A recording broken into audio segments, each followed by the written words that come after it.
Chapter 1970. The game between the Demonli's kin and the Baal's kin was played by rolling dice. The rules were as follows. Each side had a dice. Before the start of each game, both sides had to roll the dice to determine the total number. Based on this number, both sides could send out their kin with the same value as the demon's chess piece. This so-called value evaluation was to calculate the pawn as 1, and the rest of the chess pieces were determined according to their value. Queen was equivalent to 9 pawn, so it was calculated as 9. Rook was equivalent to 5 pawn, so it was calculated as 5. Knight and bishop were equivalent to 3 pawn, so they were counted as 3. Under this calculation, both sides would roll the dice, and finally send out their kin with the same value as the number of dice rolled. For example, if both Laius and Serge rolled a 4, then the total number was 8, and both sides could only send out chess pieces with the same number. Using 8 as an example, he would be able to send out a rook, a knight, or a bishop. Of course, if they rolled an 8, then they could send out 8 pawns. As long as the value of the chess piece was equal to the number of dice rolled, then they could play. In other words, if they wanted to send out a queen, then the number they rolled must be 9 or above. If they wanted to send out a rook, then the number they rolled must be 5 or above. If they wanted to send out a knight and a bishop, then the number they rolled must be 3 or above. If they wanted to send out a pawn, then they had to roll the number of the chess piece they used. For example, both Aisha and Irina used 4 pawns to be reincarnated, so they had to roll a number of 4 or above before they could be sent out. As for the king, if they wanted to play, then they had to roll a number that the officials estimated based on the comprehensive evaluation of both sides. According to the estimation of the higher-ups, as the number 1 demon of the new generation and having reached the level of the highest demon, Serog's value was 12, while Leah's value was 9. As long as the highest value was 12, Serog would be able to go on stage, while Laius only needed to roll a 9 to be able to go on stage. However, in all ranking games, there was one rule that was universal. That was, once the king was defeated, the game would be over, and the defeated party would be defeated. Under such circumstances, both sides continued to play. The defeated chess piece could not be sent out again until the king was defeated. Only then would the game be considered over. Oh, oh, oh, oh, oh. Amidst the cheers of the audience, the Jemengli family and the Ball family began their match. Moreover, the battle situation was very intense. Only half an hour had passed since the start of the competition, and there had already been 3 matches. In the first match, both sides threw a total of 3 and sent out a knight. In this match, Laius's spawn was Yudu. Yudu did not disappoint Noah. He displayed the results of his special training. As soon as he appeared, he immediately took out the demon Empyrean's sword and displayed his extraordinary strength. He easily defeated Bari's subordinate, Knight, and easily won the battle. In the second match, both sides threw a total of 10, which greatly increased the number of family members they could send out. In the end, Laius sent out the 2 rooks, Kitten and Los Valles, while Serog sent out a rook and a knight. This match was not as predictable as the previous one, and both sides clashed fiercely. In the end, the kitten made the sacrifice with a resolute expression and firmly held back the opponent's rook and knight. This allowed Lothias to launch a large-scale magic attack in all directions. Other than Lothias, everyone else was forced to leave the battlefield. In the third match, both sides threw a total of 8. In this match, Laius sent out Rebel, who was a bishop, and Irina, who was a pawn. They were worth a total of 7, and if they threw a total of 8, they could definitely fight. Although Isha and Irina would have a total of 8, Isha had no combat power and naturally did not fight. She stayed in the contestants' area and healed and recovered those who had fought, ensuring that everyone could fight in their best condition in every match. As for Serog, he sent out a rook and a bishop. And so, the match ended there. In the VIP room, Noah could clearly see that Rebel and Irina were having a hard time dealing with the attacks of Serog's rook and bishop. However, the two seemed to have taken the wrong medicine and fought with all their might. They're fighting a little too hard, aren't they? Asashel said in astonishment. Could it be that they've suffered some kind of shock? They're fighting a little too hard. Sazax frowned slightly and said as if he could not bear to see it. In the last match, Kitten and Los Valles were also fighting with all their might. Kitten even took the initiative to sacrifice herself, and Los Valles did not hold back at all as he bombarded Kitten as well. Even if it's normal to abandon a piece in a match, they're fighting a little too hard. Now that I think about it, Kiba Yudo was also fighting with his life on the line. The moment he appeared, he used his full strength. He didn't even hesitate to use a weapon like the Demon Empyrean sword, which consumes a lot of energy. Asashel was puzzled. What's going on? Noah was silent for a while before calmly speaking. They just want to win, for themselves, and for me. For you? Sazax and Asashel both looked at Noah with startled expressions. Noah's eyes never left the screen as he said calmly. After the match, I plan to leave for a while. What? Both Sazax and Asashel exclaimed, attracting the attention of the people around them. Only then did the two react and quickly smiled apologetically. What's going on? Sazax could not help but ask. Isn't this a little too sudden? Come on, you're now the world suppression force. Although it's embarrassing, world peace basically depends on you alone. Asashel smiled bitterly. If you leave, those mythical organizations that finally compromised will definitely be restless again. Don't worry, even if I don't appear, no one will think that I'm dead. They won't joke about the survival of their mythical organizations before I die. Noah's eyes never left the screen as he said this. So, what you're worried about won't happen. You can continue to work hard for world peace. Sazax and Asashel thought about it carefully and felt that it made sense. Then where are you going? Sazax asked. Why do you suddenly want to leave? I have my own things to do. Noah smiled slightly. Why? Are you worried that something will happen to me? You better be so easy to get into trouble. Asashel rolled his eyes. Even the infinite dragon god has become your servant, and you've sealed the beast emperor. I really can't think of anyone who can cause you to get into trouble. Then isn't it settled? Noah shrugged. So, accompany me to the end of this match. Both Sazax and Asashel nodded solemnly. The three of them watched the entire process of the match with extremely serious expressions. During this time, the three of them chatted a lot, causing a faint melancholy to fill the air. In the end, the Zamonli's kin successfully defeated the Baal's kin and won. Looking at the Zamonli's kin who were laughing and crying at the same time, Noah's gaze became gentle. Well done, my students, this way, Noah could leave without any regrets. As for Noah's impending departure, Sazax and Asashel only told a very limited number of people, and the rest did not know anything. That night, the four great demon kings, Sazax, Achuka, Seraph, and Felubium, brought the Zamonli's kin and Sidi's kin to hold a banquet under Asashel's organization. At the banquet, Noah, as the main character, was constantly forced to drink by a group of people, but he was always laughing and fooling around with the crowd for the entire night. It was said that after getting drunk, Aisha and Kitten secretly kissed Noah, and even Label.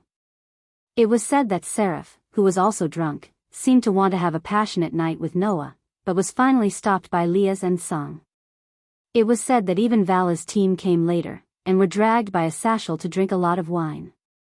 It was said that the next day, after everyone was drunk, only Noah walked out of the banquet alone and left the underworld. However, to be more precise, it should be said that he left this world. Chapter 1971. Warm sunlight slowly sprinkled down from the sky, illuminating a small but elegantly designed atrium, illuminating the green lawn. In the lawn, there were trees, flowers, water, and round tables and stone chairs made of marble. It was like a theme park somewhere. And in this elegant atrium, a young girl stood facing the wind. Her light golden hair that reached her waist fluttered in the wind as if it was emitting a radiance. Her tight blue and white dress swayed back and forth in the wind. The young girl stood in the wind with her eyes closed. She slowly opened her hands, as if there was something extremely precious in front of her, and held it in the palm of her hand. Clang! At this moment, a soft white light bloomed from the young girl's slender hands as if she was holding something. That white light was neither strong nor dazzling. It could only be considered bright, and it dyed the surrounding area with a pure white color. Such a soft and gorgeous white light, if it was seen by those who loved beauty, they would definitely be unable to help but approach it. Like a young girl, they would reach out their hands and gently hold that ball of light, right? However, generally speaking, the more beautiful something was, the more hidden behind it were sharp thorns that others could not profane. For example, the soft and gorgeous ball of light in the young girl's hand. Buzz! At a certain moment, the soft white light that bloomed in the young girl's hands suddenly trembled, as if it was stimulated by something, and became chaotic. The young girl's beautiful face suddenly became a little tense, and a drop of sweat dripped down her delicate cheeks, down her thin chin, and dripped to the ground. Obviously, the young girl was a little strained. In order to control the power in her hand, the young girl used almost all of her mind. But that only slightly delayed the time when she lost control. Not long after, the gorgeous ball of light in the young girl's hands suddenly expanded. From the size of a crystal ball, it instantly surged and covered the area around the young girl. Under the shroud of the white light, the ground began to tremble, and even the atmosphere began to emit a sorrowful cry, as if it had encountered a disaster. Just when the young girl finally could not control the power in her hand and was about to let that terrifying power go out of control, a figure suddenly appeared beside her. Gotcha! With a soft sound, a wristband was clasped around the girl's wrist by a figure that suddenly appeared. Suddenly, the dazzling white light trembled and dissipated like a firefly. It turned into specks of starlight and disappeared into the world. Alright, that's enough. The person said to the young girl with an unquestionable tone. Let's stop here for today. We can't continue like this. Hearing this, the girl let out a long breath and slowly opened her eyes. It was a pair of eyes that were deeper in color than the girl's hair. They shone like gems. However, that pair of beautiful eyes were filled with depression at this very moment. Did I fail again? The young girl couldn't help but mutter, her tone filled with dejection. I thought I would be able to do it today. Compared to the beginning, he has indeed improved a lot. He can already control this power to a certain extent. The person sighed. It's a pity that it hasn't been long since you obtained this power, and this power is so strong. To be able to control it to this extent in such a short period of time is already very rare. Of course, the young girl knew. It was because she was the one who had this power. Compared to others, the young girl knew how strong this power was. However, it was precisely because it was powerful that it was not easy to completely control this power. In this city that was known as the center of the world, the young girl was already at the peak of all the people with power. However, she could only control this power to a certain extent. It was enough to see how strong this power was. Of course, in reality, how strong this power was also different from person to person. After all, no matter how strong it was only magic. The amount of power it could unleash was completely dependent on the magic power of the user. Until now, the young girl still couldn't completely control this powerful magic. Firstly, it was the type that was extremely difficult to control. Secondly, the young girl's spiritual energy that could be converted into magic power was extremely powerful. This allowed the power of this magic to be fully unleashed, making it even more difficult to control. However, with this magic, the young girl's power would increase by several levels. Thus, the young girl slightly shifted her gaze and looked at her companion. To put it bluntly, the young girl's appearance could already be considered as extremely beautiful. Even compared to the perfect goddesses from the heavens, she definitely wouldn't lose out in the slightest. However, the young girl's companion also had an extremely beautiful appearance. Soft emerald long hair and eyes of the same color. Her slender figure gave people the impression of being graceful, but also had a kind of delicate beauty. Her white skin seemed to be crystal clear, and her whole body exuded a clever and heroic temperament. In addition to her beautiful appearance, the other party also had a noble bloodline. That pair of long ears told everyone that this beautiful person was an elf. Moreover, she was a royal among the elves. Looking at this beauty who was respected and looked forward to even among the elves, the young girl called out softly. Riveria. Don't even think about it. Riveria seemed to know what the young girl was planning to do and immediately blocked her with a sentence. Today's practice will end here. You're not allowed to continue practicing. You can only practice one morning a day. This is what we agreed on. Do you want to go back on your words? AIC? But. AIC said somewhat dejectedly. I want to practice this crushing magic well. I know. I also want to see you practice it well. Otherwise, who knows when you will force yourself to use it against your enemies in the underground city. At that time, if this magic goes out of control, it will be a problem for your life. Riveria shook her head. But AIC, you have to know that although this magic is powerful, it also consumes a frightening amount of spiritual energy. If you force yourself to continue practicing it, it's one thing for your spiritual energy to be exhausted, but I'm afraid that you will suffer a spiritual backlash. At that time, even I won't be able to save you. I'm doing this for your own good. Saying such a sentence, Riveria once again spoke in an unquestionable tone. No matter what, I'll only allow you to practice one morning a day. If you want to continue practicing, you have to wait until tomorrow. Today, you're not allowed to practice. AIC immediately lowered her head in disappointment. Seeing AIC like this, Riveria didn't know whether to laugh or cry. I'm starting to regret letting you learn from that person, Riveria sighed and said. If I knew that he would teach you such a dangerous and troublesome magic spell, I would have stopped you. But there's a higher possibility that you wouldn't listen even if I stopped you. AIC immediately shut her mouth and didn't dare to say another word. Seeing AIC lowering her head like a child who had done something wrong and was worried about being scolded, Riveria felt angry and amused at the same time. All right, I'm just telling you not to practice it for the time being. It's not like I'm not allowing you to practice it. For safety's sake, you can continue practicing crush magic tomorrow, Riveria said in annoyance. You can use the afternoon to practice your swordsmanship. You can even go to the underground city. At most, I won't stop you, okay? AIC perked up her spirits. But. Riveria added in a serious tone. You're not allowed to go too deep. You have to return before the sky turns dark. Not long later, our clan tribe will be going to the deeper regions. At this crucial time, you can't be injured, understand? AIC immediately nodded. Riveria was satisfied and turned around. Just as she was about to leave, a voice came from behind. Thank you, Riveria. Hearing this, Riveria's footsteps paused for a moment before she recovered and a gentle smile hung on her face. To Riveria, AIC was like her own daughter. Otherwise, she wouldn't accompany her to practice magic every day. Although AIC had always been rather taciturn, Riveria knew that this young girl's heart was far warmer than her cold appearance. What's more, compared to the past, AIC had changed a little recently. This is all thanks to that man.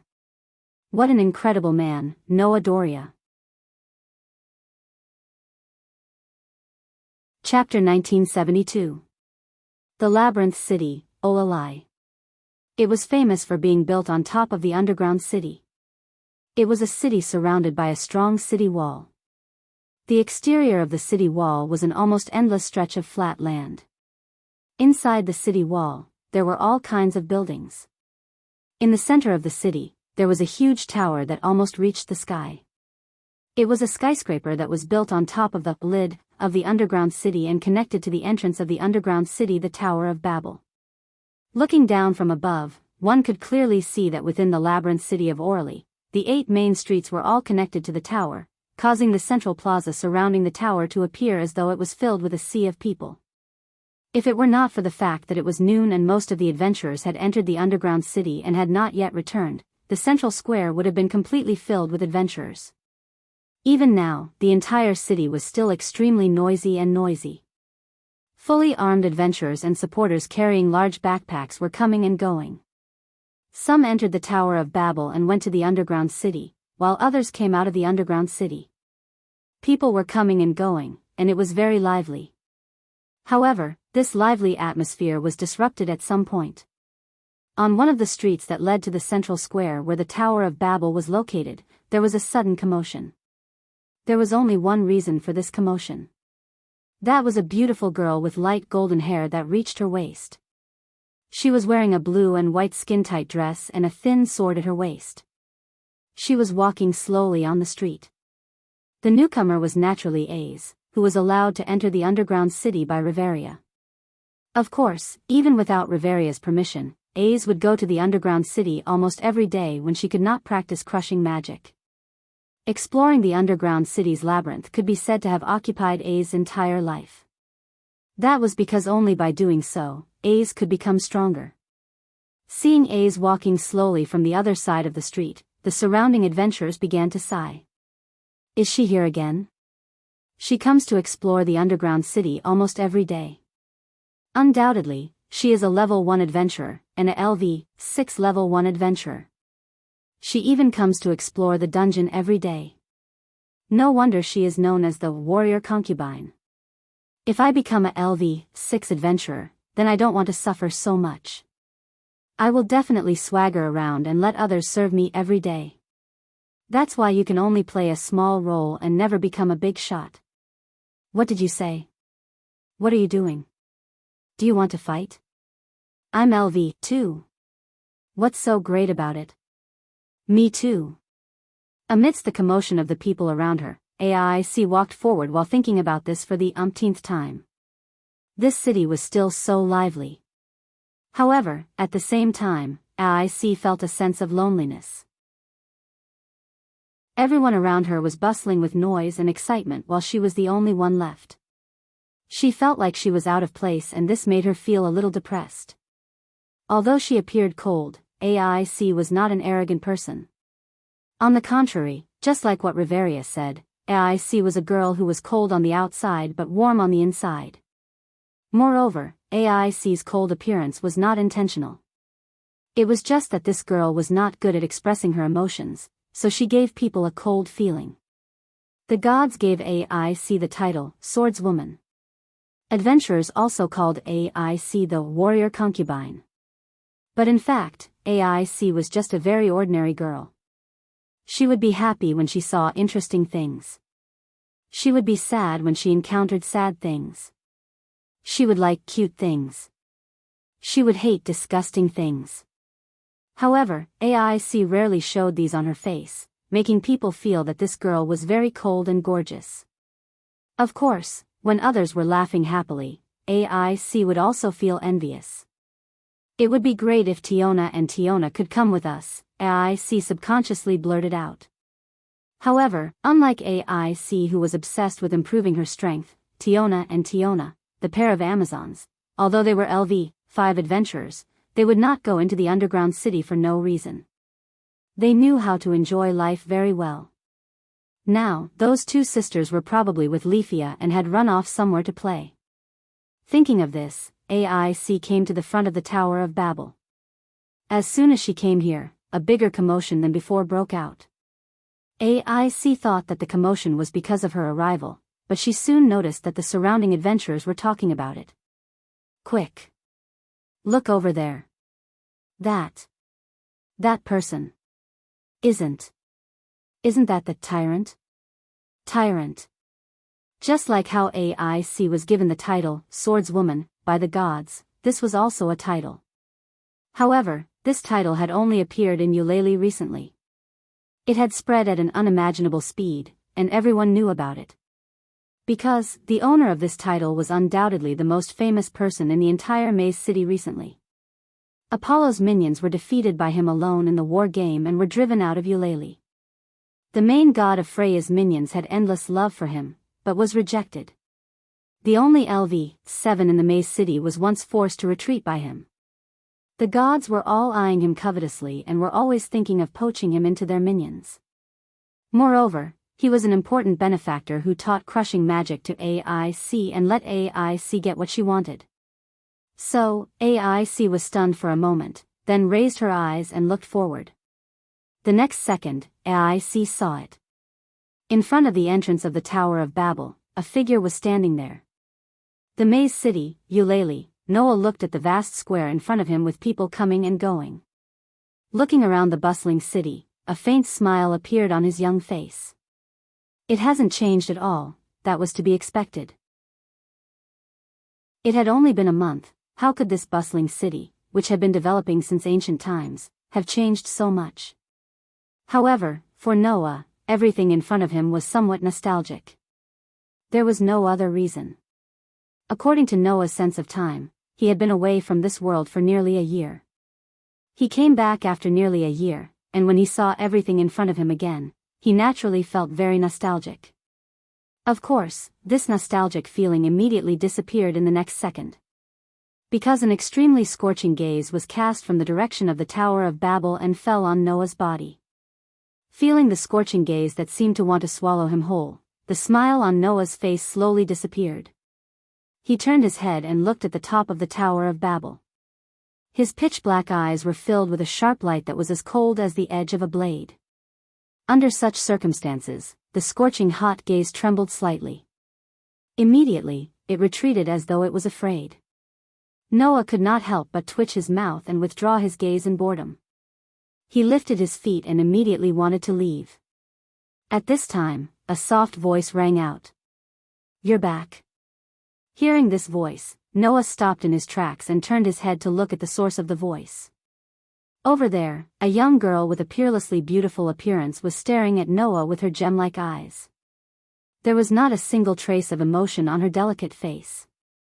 Noah was stunned and said in surprise, "Why are you here? Why are you here? Can't I?" AIC blinked.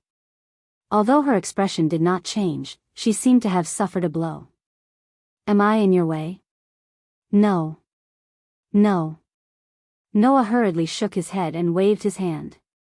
"I thought it was that boring beauty who came to find trouble with me again." "Beauty?" AIC was stunned, and then she remembered something and understood. "It seems that you are going to the dungeon, right?" Noah looked at AIC, who was neatly dressed, and scratched his cheek. "So, I should be the one in your way?" Looking at Noah scratching his cheek, as if he was considering whether to leave or not, AIC hesitated for a while and then subconsciously spoke. "No, I am not going to the dungeon." After saying that, AIC lowered her head and felt a sense of guilt in her heart. This was definitely the first time AIC lied. However, she did not know why, but compared to going to the dungeon, AIC wanted to talk to the person in front of her more. Even if it was just for a while.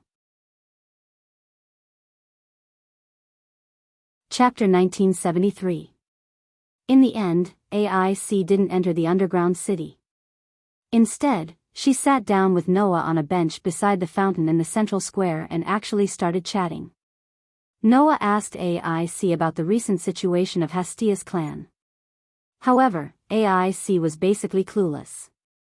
That was because she had been hiding in the base camp of Loki's clan for the past month to train her crushing magic. She didn't have the spare energy to care about the situation outside. AIC then asked Noah about his gains in the underground city. Unfortunately, after Noah entered the underground city, he directly left this world not long after and only returned today. And as soon as he returned, he immediately left the underground city. What gains could he possibly have? Thus, Noah gave a perfunctory reply and easily avoided the question of the pure and kind AIC. At this moment, AIC was sizing up Noah. She tilted her head and asked in puzzlement, "What are you talking about? I feel like you're not the same as before." "Really?" Noah raised an eyebrow and asked curiously. "What's different about me? I can't put my finger on it." AIC raised her beautiful eyebrows and hesitated for a moment before speaking in a trembling voice. "You feel like you're much more noble than before?" After hearing AIC's words, Noah somewhat understood. Perhaps it was because he had obtained the third perpetual motion machine, Ling? Before he obtained the Ling, Noah was just a human. Even if he had great power and was essentially a fragment of the original world, the world allowed Noah to be born as a human. Noah would always be a human. And after obtaining the Ling, from a certain point of view, Noah could be considered to have improved. That was because the spirit level represented merit and inheritance. Dragons gave birth to dragons, rats gave birth to rats, and the sons of rats could dig holes. After obtaining the Ling, Noah's status as a human had also risen to the highest point, just like how a carp had become a divine dragon. In the eyes of others, it was natural that he was much more noble. In the past, didn't Letitia and Pest say that Noah had some changes after obtaining the Ling? It seemed that AIC had also noticed this change. He guessed that the beauty on the Tower of Babel had also noticed the change in Noah, so her gaze became more intense than before. With that thought in mind, Noah didn't hide it from AIC. I've had some fortuitous encounters recently, so it's natural for me to change a little. Hearing this, AIC shifted her gaze to Noah. She stared straight at Noah and only spoke after a while. You become stronger again? Become stronger? Noah laughed bitterly. I don't know if it counts. Compared to before he left this world, Noah had indeed changed a lot. At that time, Noah's authority was still on him. If he fully unleashed it, it would be more than enough to reach Hakeda's 3 digits. After all, at the time, Noah was already able to use 2 clones of authority at the same time, and could unleash them for a short period of time. Now, if Noah unleashed his full power, it would be between 3 and 4 digits when he used the Tyrannosaurus Rex. Compared to before he left this world, it was much weaker. However, before he left this world, although Noah could use 2 clones of authority at the same time, reaching 3 digits, it was only temporary. The consumption and burden were huge.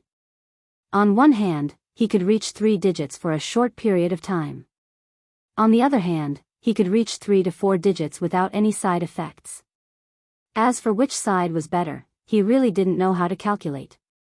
There was only one thing that he was certain of. That was, although Noah had changed a lot, the impact on his strength was almost negligible. Because, with the power of Avesta and illusory star Taisway, as long as the opponent was not a human, he would not lose no matter what. And if the opponent was a human, with the power between 3 and 4 digits, it was enough to sweep through everything. At least, that was the case in the world of Demon Academy, and it was also the case in this world. Even if he explained this to AIC, with AIC's ability to understand, this natural girl's brain would probably short-circuit, right? Therefore, Noah shrugged and said so. I can only say that the change is huge. As for whether it is stronger or not, it depends on who the opponent is. Is that so? AIC nodded, not knowing if she understood or not. She touched the bracelet on her wrist. But I haven't been able to practice crush magic well. You haven't been able to practice it well? Noah laughed. That's normal. How long has it been since you got crush magic? Back then, in order to practice this magic well, I had to practice it deep in the mountains and forests for 4 whole years. 4 years? AIC was confused. Do you need that long? Well, my situation is because my own magic is too strong, causing the power of crush magic to be too strong. It is even more difficult to control, so it took me 4 years. Noah looked at AIC as if he could see through her soul and said so.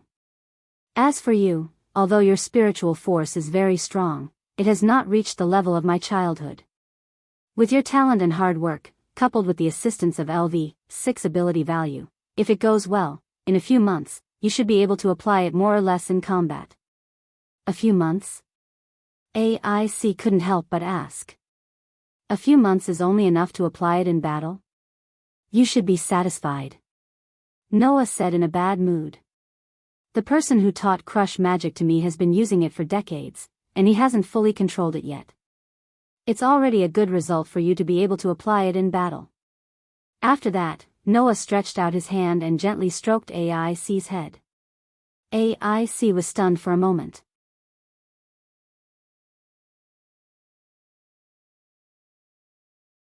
Chapter 1974.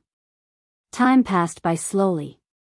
Unknowingly, dusk had arrived.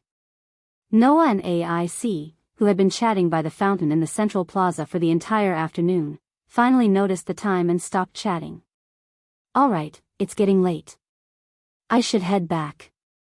Noah stood up, stretched his back, and said to AIC, who was beside him, "I just came back from the underground city. I haven't gone back yet. I wonder how Hestia, Belle, and Lily are doing. I should head back too." AIC nodded and stood up as well. "Riveria told me not to go back too late. We have to go on an expedition to the deeper regions soon. If I don't go back early, everyone in the tribe will be worried." "An expedition?" Noah nodded thoughtfully. "I remember you guys went on an expedition before, but you guys turned back halfway, right?" AIC nodded and confirmed Noah's statement. She even explained. She also explained, on the 51st floor, we encountered monsters that could dissolve weapons. Those monsters were very troublesome. If we continued to fight, everyone's weapons would dissolve, and we would be reduced to fighting without weapons. Our combat power would be greatly reduced, so Finn ordered us to retreat. "Monsters that dissolve weapons?" Noah raised an eyebrow. "I've been to the 51st floor, but I didn't encounter such monsters." "You've been to the 51st floor?" AIC was a little startled and asked with uncertainty. "Alone?" "Yes." Noah nodded. "Alone. You're really strong." AIC's voice became a little softer as though she was stimulated. "I want to be as strong as you too. You will be sooner or later." Noah smiled bitterly and patted AIC's head comfortingly. "You're still young anyway." AIC seemed to be a little dissatisfied and muttered softly. "Undoubtedly, you're not much older than me." AIC didn't reject Noah's head patting and seemed to be enjoying it. After chatting for an entire afternoon, the relationship between the two of them progressed at an incredible speed. In the beginning, Noah felt a little embarrassed to treat AIC this way. The first time he touched AIC's head, it could be said that he did it subconsciously. Later on, Noah gradually felt that AIC was like a cute little sister, making him feel closer and closer to her. At the same time, he also felt a little emotional. This young girl, except for the fact that she didn't seem like a girl when it came to pursuing power, was just an ordinary girl in all other aspects. AIC, who didn't know what Noah was thinking, answered his question.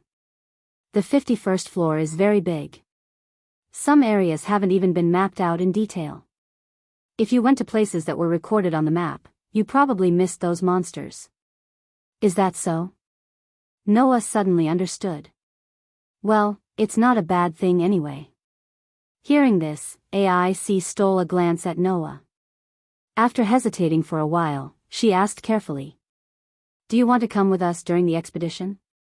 "Me?" Noah was stunned for a moment, and then he didn't know whether to laugh or cry. "I'm a member of a different clan tribe from you, and the goal of the expedition is the unreached area, which is the floor that hasn't been conquered yet. If we can conquer a floor that no one has been to, it's undoubtedly pioneering. With such great benefits and glory, is it appropriate for me to share it with you?" "It's okay." AIC didn't have much hope at first, but seeing that Noah didn't directly refuse, she suddenly mustered up her courage. The last expedition was due to the consumption of weapons. This time, Loki and Finn have made a lot of preparations. They even invited the blacksmiths of Hephaestus's clan tribe to help us repair and forge weapons. Your clan tribe can also participate. Did Loki's spawn hire Hephaestus's spawn? Noah asked with a smile. Even so, it's very difficult for our clan tribe to participate in your expedition. Let's not talk about the fact that there are only 3 members in our clan tribe, and 2 of them are all LV, 1 low-level adventurers, and 1 of them is even a support. Let's talk about the matter of your overgod. Is it possible for him to cooperate with my overgod to conquer the unreached area? AIC was suddenly speechless. That's right. Let's not talk about other things, just the grudge between Hasti and Loki was a threshold that couldn't be crossed. The two were like natural enemies. Even if it wasn't to the point of life and death, it was to the point of bitter hatred. How could such a big thing as an expedition to the dungeon and reclaiming the unreached area be possible? Moreover, the problem that Noah mentioned was also a problem. If Loki's clan really wanted to invite someone to explore the buried city with them, it would be a powerful clan like Freya's clan, not a small clan with only 3 members like Hestia's clan. I think your power is already sufficient. AIC was silent for a moment before she said this. If it were you, Loki would definitely consider it. After all, even though Loki hated Hestia, he had always been eyeing Noah and even thought highly of Noah. As the saying goes, love the house and its crow, hate the house and its crow. Even though Loki was not on good terms with Hestia, he still thought highly of Noah, who was a member of Hestia's clan. It was enough to show how much Loki valued Noah. If it was Noah, Loki might really consider it, right? At this moment, even Noah began to ponder. Although he was not like other adventurers who explored dungeons as their career, as a man who did not want to take risks. That was how the buried city attracted everyone's curiosity and adventurous spirit, attracting countless people to explore it. Unexplored areas. What could one encounter in such an unexplored area? As long as one thought about it, one would not be curious. Although Noah had already gotten rid of the impatience of a young brat, his own strength was outstanding, and no one had explored below the 58th floor of the buried city. Moreover, there were questions such as how monsters were born, how magic stones were produced, and why the buried city rejected divine power. Noah wanted to take a trip. Of course, at most, it was just a little. Thus, Noah said so. This matter is not that urgent. If you really want me to help, go back and discuss it with Loki and Finn. I think they should have more ideas. Okay. AIC nodded heavily. I will. Seeing how serious AIC was, Noah could not help but feel a little amused as he continued to stroke her head, making her blush slightly again.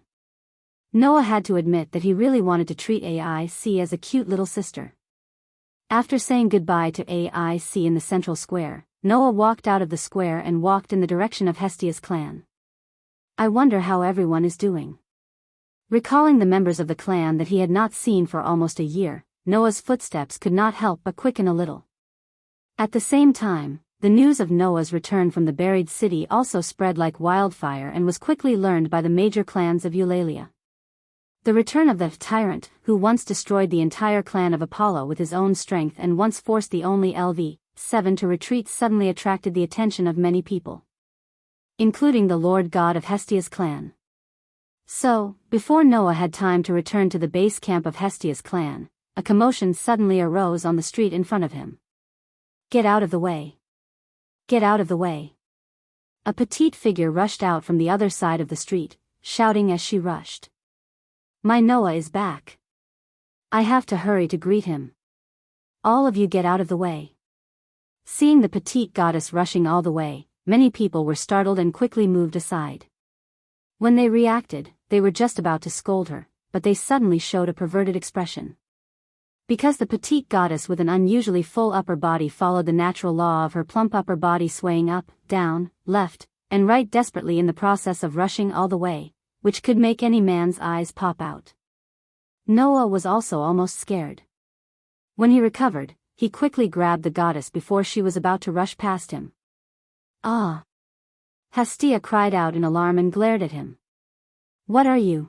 Before she could finish her sentence, Hestia saw Noah with a speechless face.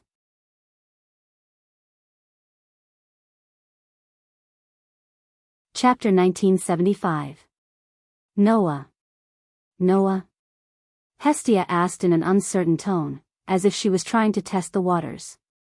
Noah, who was speechless, couldn't help but burst into laughter when he saw how worried he was about recognizing the wrong person. I say, my deity, who are you running so fast to meet? Hearing Noah's voice, Hestia finally confirmed that she didn't see wrongly. Hestia's eyes suddenly lit up. Noah. It's really you. You're back. Under the gazes of all the people on the busy street, Hestia suddenly cheered and threw herself into Noah's arms. Ouch!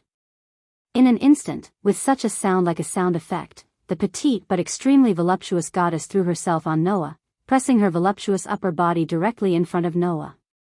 This scene made the surrounding males widen their eyes and almost spit out the accumulated blood in their chests. The wonderful touch made Noah almost cry out. When he reacted, one of his hands had already clenched into a fist and fiercely hit Hestia's head. Bang! A merciless muffled sound rang out. Wah! The petite goddess with an extraordinary figure immediately squatted down with her hands covering her head. She complained to Noah with tears in her eyes. What are you doing? I want to ask you what you're doing. Noah's mouth twitched. Haven't you changed your bad habit of hugging me at the drop of a hat?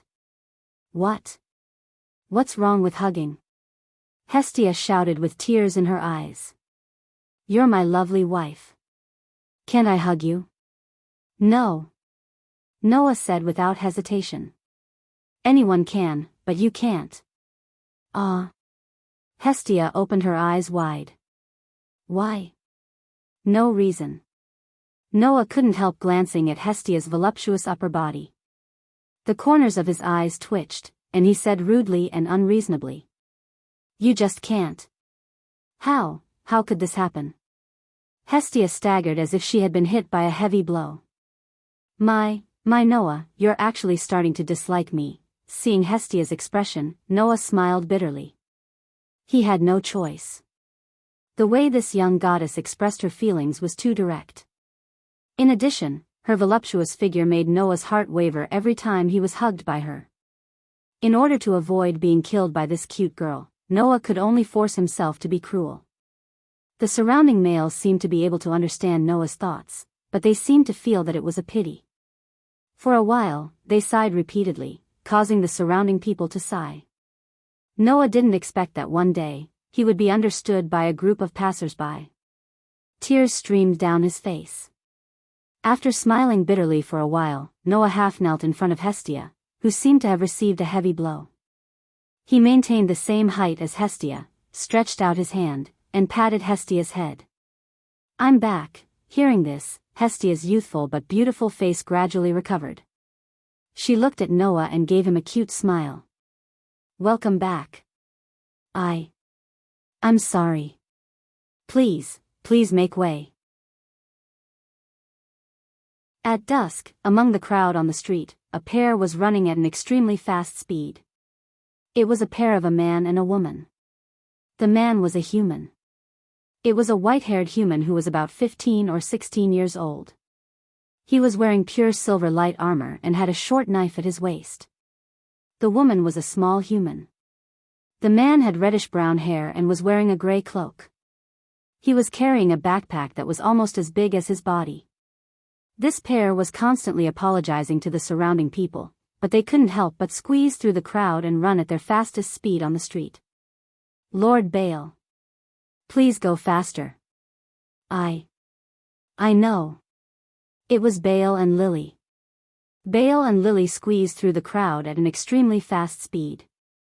Under the curses of the surrounding residents, they kept running forward until they reached the base camp of Hestia's family. Then, without any hesitation, they pushed the door open. Bang! With a loud bang, the door was opened. Then, Baal and Lily saw it. In the hall, on the sofa, Noah and Hestia were sitting together and chatting about something. Noah heard the sound and turned his head. When he saw Baal and Lily who suddenly barged in, he couldn't help but smile. Hey, Baal, Lily, long time no see. Leader? Baal said in surprise. You're really back. Lord Noah, Lily said in a happy tone. You're finally back. During the month when Noah was away, Baal and Lily didn't idle at home. Instead, they teamed up to explore the dungeon. Of course, unlike Noah, who could enter the deeper area, Baal and Lily were still struggling in the upper area. I heard from Hestia. Baal, Lily, you've reached level 12, right? Noah praised. Well done. It seems that you've made great progress in the past month. No, Lord Noah, you're too kind. Lily quickly shook her head. I'm just a support. I helped Lord Baal pick up magic stones and carry your luggage. It's all thanks to Lord Baal that we could reach level 12. It's not like that, Baal quickly refuted. If it weren't for Lily, I wouldn't have been able to fight freely. Moreover, Lily would have supported me from the rear.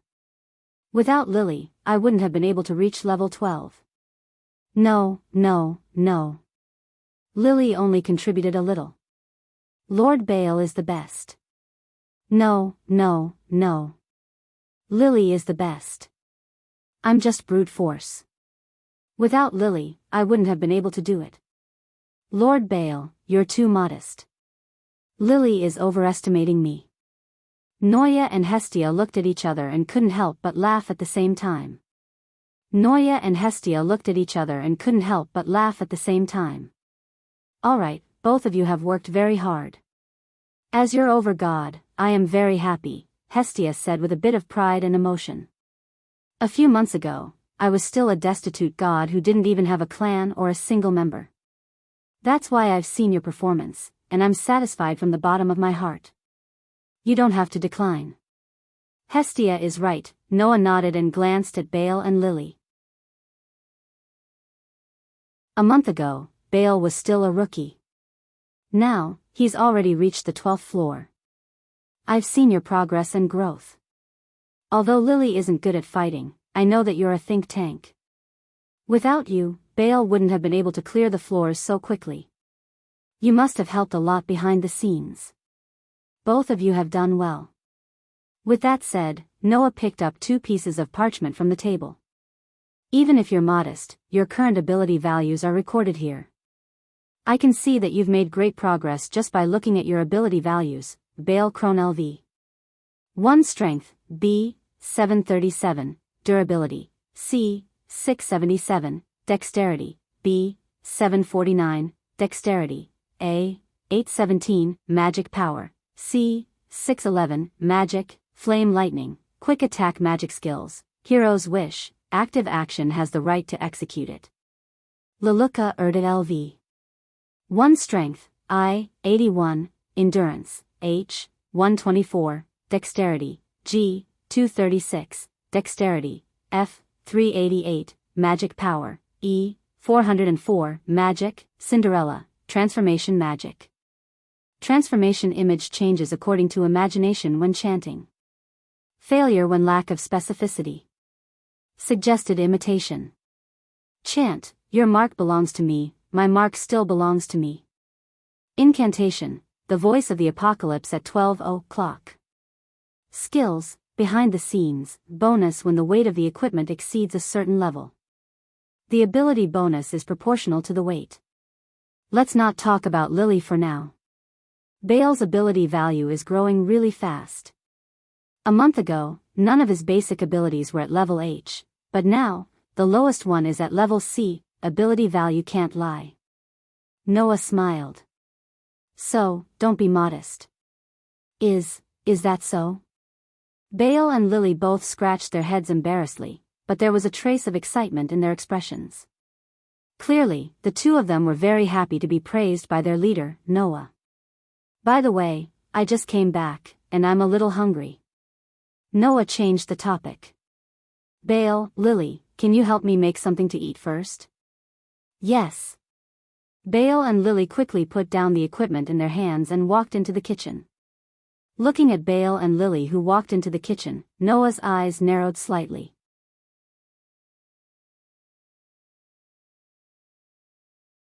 Chapter 1976. Listening to the voices of Baal and Lily in the kitchen, Noah shifted his gaze back to the parchment in his hand. Looking at their ability values, he frowned slightly. Hestia, who had been observing Noah, naturally saw the slight frown on Noah's face. However, she didn't feel puzzled. Instead, she lowered her voice and said. She asked in a low voice, "What do you think?" That's impossible, right? Noah also lowered his voice, but he did not look at Hestia. Instead, he took out the parchment that recorded Baal's ability value and placed it on the table. Isn't the growth of this ability value a little too unusual? That's right. Baal's ability value growth was a little unusual. Now, Noah was no longer the young boy who didn't know anything when he first came to this world. Noah had personally helped him upgrade his ability value more than once, so he was much more familiar with it than before. Therefore, Noah knew that Baal's ability value growth was a little unusual. I remember you told me before that in other spawns, the average ability value would only grow faster at the beginning. Even so, within 1 or 2 weeks, or even 1 or 2 months, their basic ability proficiency would not exceed 20 points, Noah said. If that's the case, isn't Baal's ability value growth a little too unusual? Others could only increase their basic ability proficiency by less than 20 points within 1 or 2 weeks, or even 1 or 2 months. But in this 1 month, to what extent did Baal's proficiency in his basic abilities increase? It increased by more than 3,000 points. Was this growth rate normal? Of course it's not normal. Hestia replied, but then her face fell. She looked at Noah with an annoyed expression. I really want to say that, but don't forget that Baal took at least a month to grow to this point. You, on the other hand, increased your ability proficiency by more than 2,500 points in a day. You even leveled up twice in a month. Who's more abnormal than you? Noah choked. If it wasn't for the fact that I was immune to your strange growth, would have been scared out of my wits. Hestia sighed and reached out her hand. However, it's different from you. The reason why you can grow so quickly is because of the possibilities in your body. The reason why Baal can grow so quickly is because of his skills. She lightly traced her finger on the parchment that recorded Baal's ability value. Clang, under a faint flash of light, the ability value on the parchment changed a little. To be more precise, there was an additional skill in Baal's ability. Longing with all my heart precocious. The effect was maintained at the same time as the feeling of longing. The stronger the longing, the greater the effect. Yearning with all my heart? Noah said in surprise. What skill is this? It's a rare skill, Hestia said with certainty. I think the reason why Baal's ability value grew so quickly is because of this skill. In other words, this is a skill that can increase the speed of growth? Noah was a little surprised. It seems that Baal's luck is not bad. It's not luck, Hestia shook her head and said seriously to Noah. Don't forget, the so-called skills are created when a person's nature, constitution, and interest are related to other factors. Baal's skill is the same. For example, Miss Support's hero behind the scenes is based on her determination to become a professional support. Baal's hero wish is probably because he was stimulated by you and longed to become a hero like you. That's why it was created. Hestia pointed at the skill in Baal's ability value.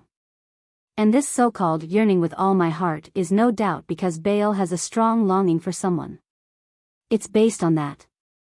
Who did he have a strong longing for? Noah was stunned.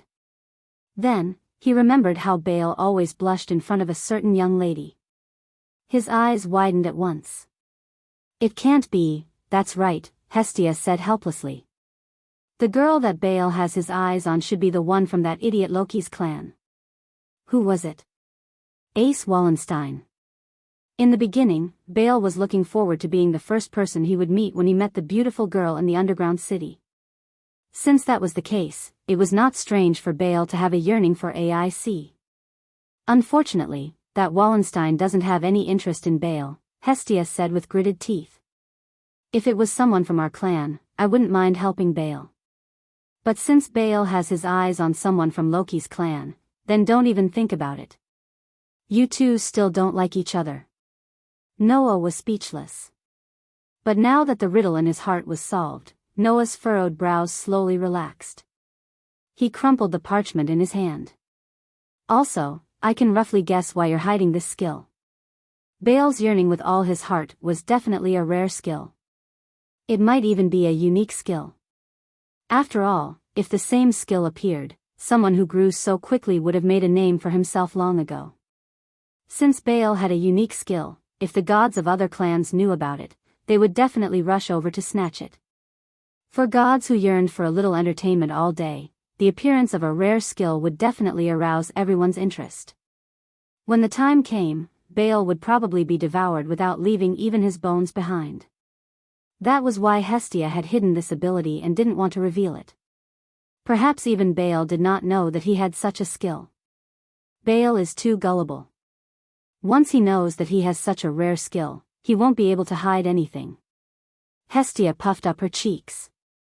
If Baal is half as smart as you, then I don't have to worry about him being played around by others. You should be content, Noah laughed. Others can't even get a member of their clan with a rare skill. Not only do you have it, but you also think that he's not smart enough. That's a little too much, isn't it?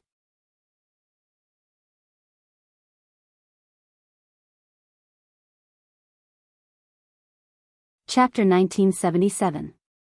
As a result, after messing around for an entire night, Hestia still did not get anything out of Noah. After all, if Noah told Hestia that his ability points had been stripped away for some reason, she would definitely suffer the most serious blow and be unable to recover from it. It couldn't be helped. The ability points carved by the gods were equivalent to belonging to a member of a clan. It told everyone that they belonged to the clan. In Hestia's opinion, Noah's ability points being stripped away was the same as leaving one's clan. In addition, Noah's ability points were carved by Hestia herself. Noah himself was the first member of Hestia's clan and the family member that she valued the most. If she knew that Noah's ability points had been stripped away, even if it was only temporary, it would definitely be a blow to her. Ever since the war game with Apollo's minions, Hestia's possessiveness towards Noah had risen to the extreme. She would never allow any main god to touch Noah. Normally, she would guard against gods as if they were wolves. It could be seen how important Noah was to Hestia. And now, the ability value that I had personally engraved on Noah had been stripped away. Noah no longer had the favor that I had given him. He was now considered free. Regardless of the reason, this fact alone would make Hestia cry, wouldn't it? Therefore, Noah really could not tell Hestia the truth. He could only endure Hestia's endless pestering while wailing under the various intimate touches of the young goddess. In the end, he was freed by Baal and Lily. However, it didn't take long for a new problem to arise. That was, the problem of accommodation. It should be noted that there were only 3 rooms in Hestia's clan's base camp. After Lily moved in, an emergency had been declared for the room. However, at that time, Noah was ready to leave, so he gave his room to Lily. Now that Noah had returned, the problem of the room arose once again. Noah did not mind sleeping on the sofa in the living room. However, whether it was Hestia, Baal, or Lily, none of them agreed to this matter. Therefore, after some arguments, Hestia announced in the most willful manner, "Noah will stay in my room. No one is allowed to object." Under the orders of the overlord, Baal and Lily compromised. As for Noah, there was only one thought in his mind. It's over. That night, Noah was hugged tightly by Hestia, and she also rubbed against him fiercely for the entire night. Noah almost had a nefarious desire.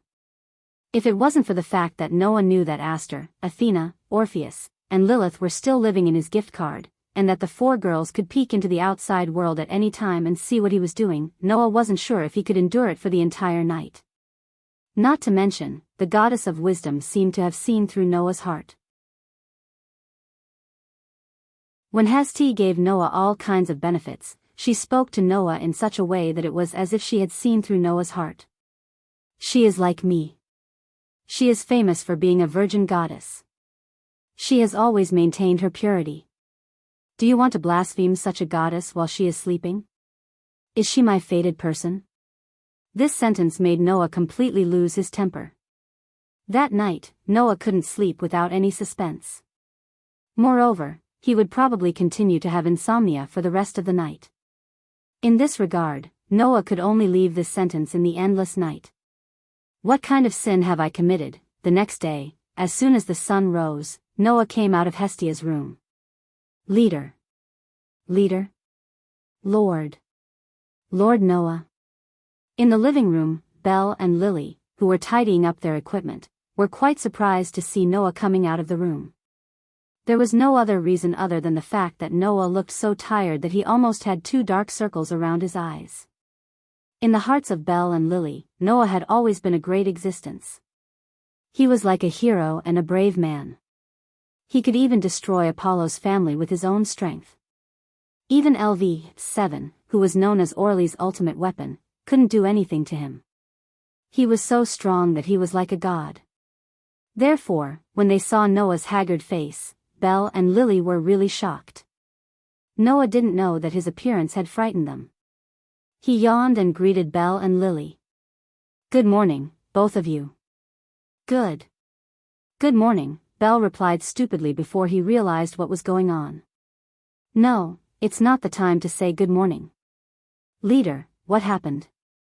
What's going on?" Noah was slightly startled and asked curiously. "Nothing. Why did you suddenly say that?" "Because Lord Noah looks very tired," Lily said cautiously. "Did he not have enough rest?" "Then, Lord Noah, it's best for you to take a rest." "Yes." Belle nodded. "Leader, you just came back from the deep zone. You should rest more." "No need," Noah said with a wry smile. "Anyway, I definitely can't rest." "Can't rest?" Belle and Lily were taken aback, and they were extremely puzzled. Why can't he rest? Did something really happen? Belle and Lily both thought so. However, before the two of them had the chance to think too much, Noah spoke lazily. "Are you going to the dungeon?" "Yes," Lily replied. Lily and Lord Bell usually enter the dungeon at this time. "Is that so?" Noah nodded and continued asking.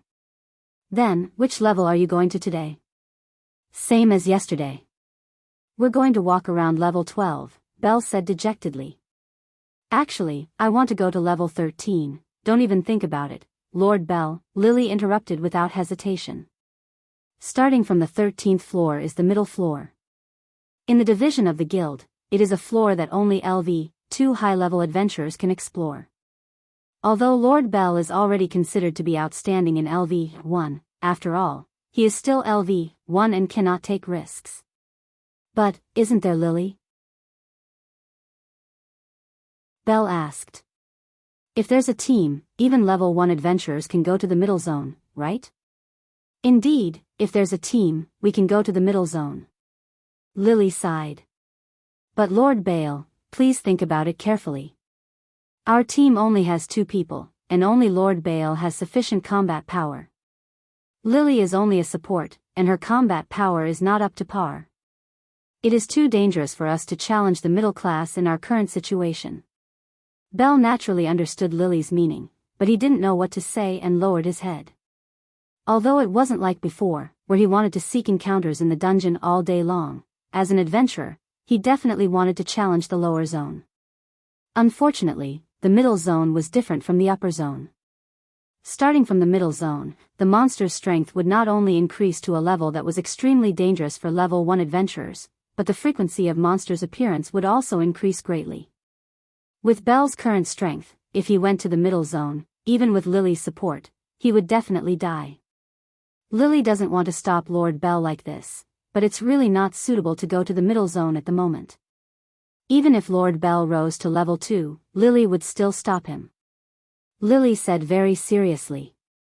Lily had the honor of going to the 17th floor with Lord Noah, so Lily knows how terrible the monsters in the middle zone are.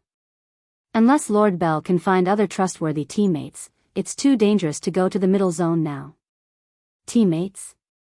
Bell was a little dejected. At this moment, Noah spoke. "In that case, let me be your teammate."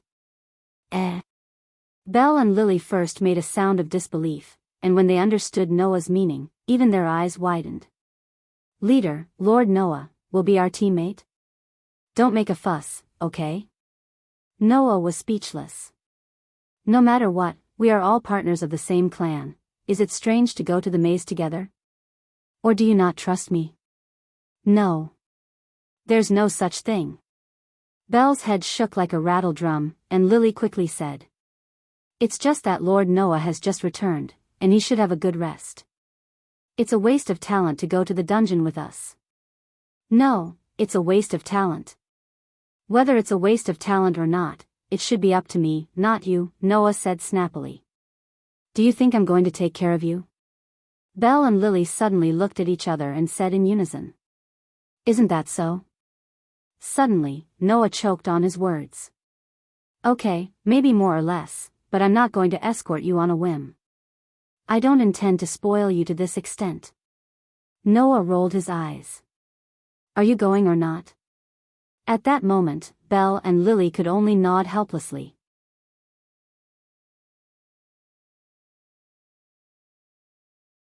Chapter 1978. In the central square of the labyrinth city, Olalai. Noah and Bale were on standby in the square surrounding the white wall tower that reached the sky.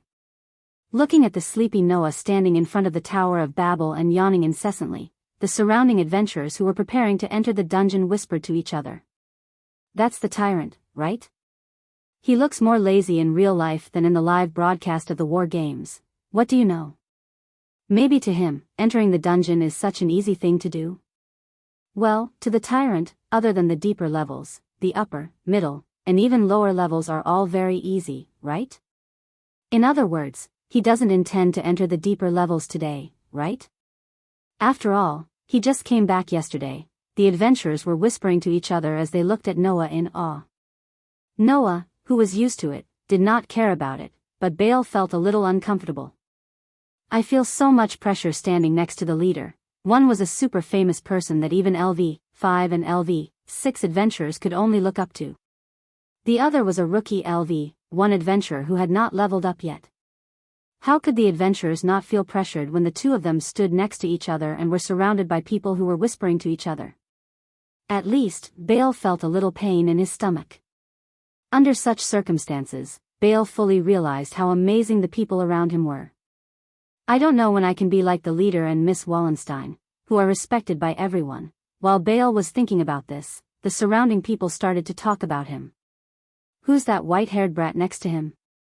He seems to be from the same clan as the tyrant. Is he planning to enter the dungeon with the tyrant? No wonder the tyrant looks bored. He's here to bring a newbie. I'm so envious. If I had the tyrant to bring me, I would have leveled up to LV2. Yeah, clearly hearing the discussions around him and bearing the envious gazes of the people around him, Bale felt a pang of fear in his heart. As a rookie LV1 adventurer, it was really a rare thing for Belle to be looked at with such envious eyes. Although sometimes, some LV1 adventurers would look at Belle with envious eyes, Belle knew that it was not for him, but for his equipment. Don't forget that back then, Noah had personally equipped Bale with a set of equipment that was too extravagant for a newbie adventurer. There was even a Tier 3 weapon that only a Tier 3 adventurer could possess. Therefore, in the past, Bale could occasionally see some LV1 adventurers looking at the equipment on his body with envious eyes, and secretly scolding him for wasting God's gift and joining a good clan. Frankly speaking, Bale had the same idea in the beginning. Hence, Bale put an extra effort in exploring the dungeon, hoping that he could become an adventurer worthy of his equipment. Now, the envy of the people around him was no longer directed at Bale's equipment, but at him. Naturally, Bale began to feel uncomfortable. So, Bale couldn't help but speak. Why isn't Lily back yet? Do you think it's easy to prepare all the items? Noah yawned and replied. You originally planned to stop at the 12th floor, so the elixirs and items you prepared were all low level. Lily suddenly left halfway to prepare more elixirs and items, in case she needed them in the lower floors. Is that so? Bale touched his head in confusion. I feel that with the leader here, those elixirs and items may not be of use. You're wrong. Noah glanced at Bale. The battle still needs to be done by you, otherwise, how can you gain experience points? Today, Noah came with Bale to see if there was a chance to give Bale a push to level up to LV2. If he could, after Noah, Bale would become the second adventurer to level up to LV2 in only 1 month, and he would become famous from then on. Back then, Noah took a month to not only level up to LV2, but he also leveled up to LV3. Before leaving, he also leveled up to become a LV, for adventurer. His speed was so fast that it was boundless. However, the strength shown by Noah was not proportional to his level at all. His real strength was far higher than his level. Outsiders did not believe that Noah was a newcomer at all.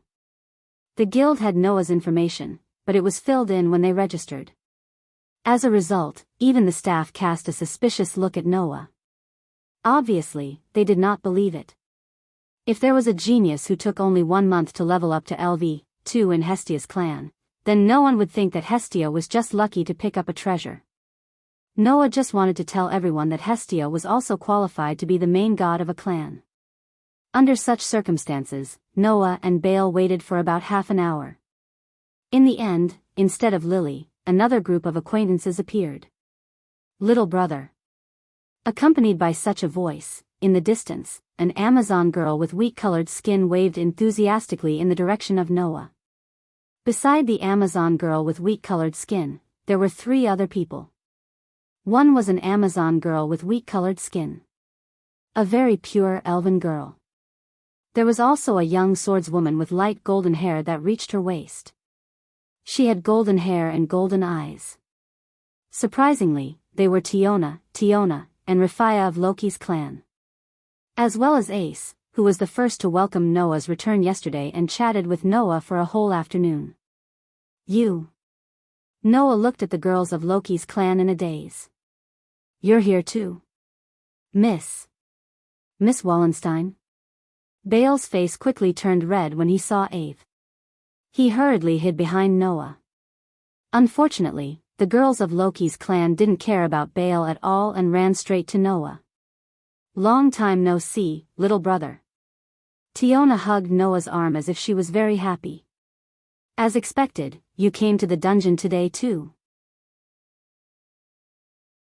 When Ace said you were coming back, we thought we would meet you today. Tiona pursed her lips and smiled. After all, we've always been fated to meet each other. And every time I meet you, it's definitely not a good thing. Noah let out a sigh and looked at Ace, who had been standing there quietly. His voice softened a little. Didn't you say yesterday that Riveria allowed you to practice crush magic in the morning? I thought you would definitely come in the afternoon. I came with Tiona today. Ace's expression was as emotionless as usual, but her eyes were much gentler than usual. I didn't want to come so early. Hee, just like what Tiona said, I felt like I would meet little brother today, so I called Ace and Leafia along, Tiona said with a smile. And we have to earn some money to repay the debt for the custom-made weapons. Custom-made weapons? Noah immediately understood. I see. Are you talking about the monsters that could dissolve weapons during the previous expedition? That's right. Our weapons were dissolved by those despicable monsters, Tiona said with a sigh. In the end, we had to borrow money for the custom-made weapons, except for Leafia. How unlucky. In other words, you intend to enter the dungeon to repay the debt? Noah nodded and looked at Leafia in confusion. Then why are you here? I see. Wait. Why do you suddenly understand? Leafia widened her eyes. Didn't you want to ask why I'm here? After all, Leafia was a magic shooter who specialized in magic. Unlike Ace and the others, she didn't need to use weapons at the front line. She shouldn't need to borrow money for the custom-made weapons. It wasn't surprising that Noah wanted to ask why the elf girl was here. However, halfway through the question, Noah guessed the reason. As for you, you must have come because Ace is here, right? Noah looked at Leafia with a faint smile. Isn't that so? Leafia was at a loss for words. Tiona couldn't help but laugh out loud. At this moment, Ace asked Noah tentatively. Do you want to go down together? Of course, she was referring to entering the dungeon. Hearing this, Noah said. I have 2 newbies here. It might take a lot of time. It's okay, Ace answered simply. We only plan to go to the 18th floor today. Noah pondered for a moment and nodded. However, Noah did not expect that this nod would indeed confirm what he had said before. Nothing good would come out of meeting Loki's family.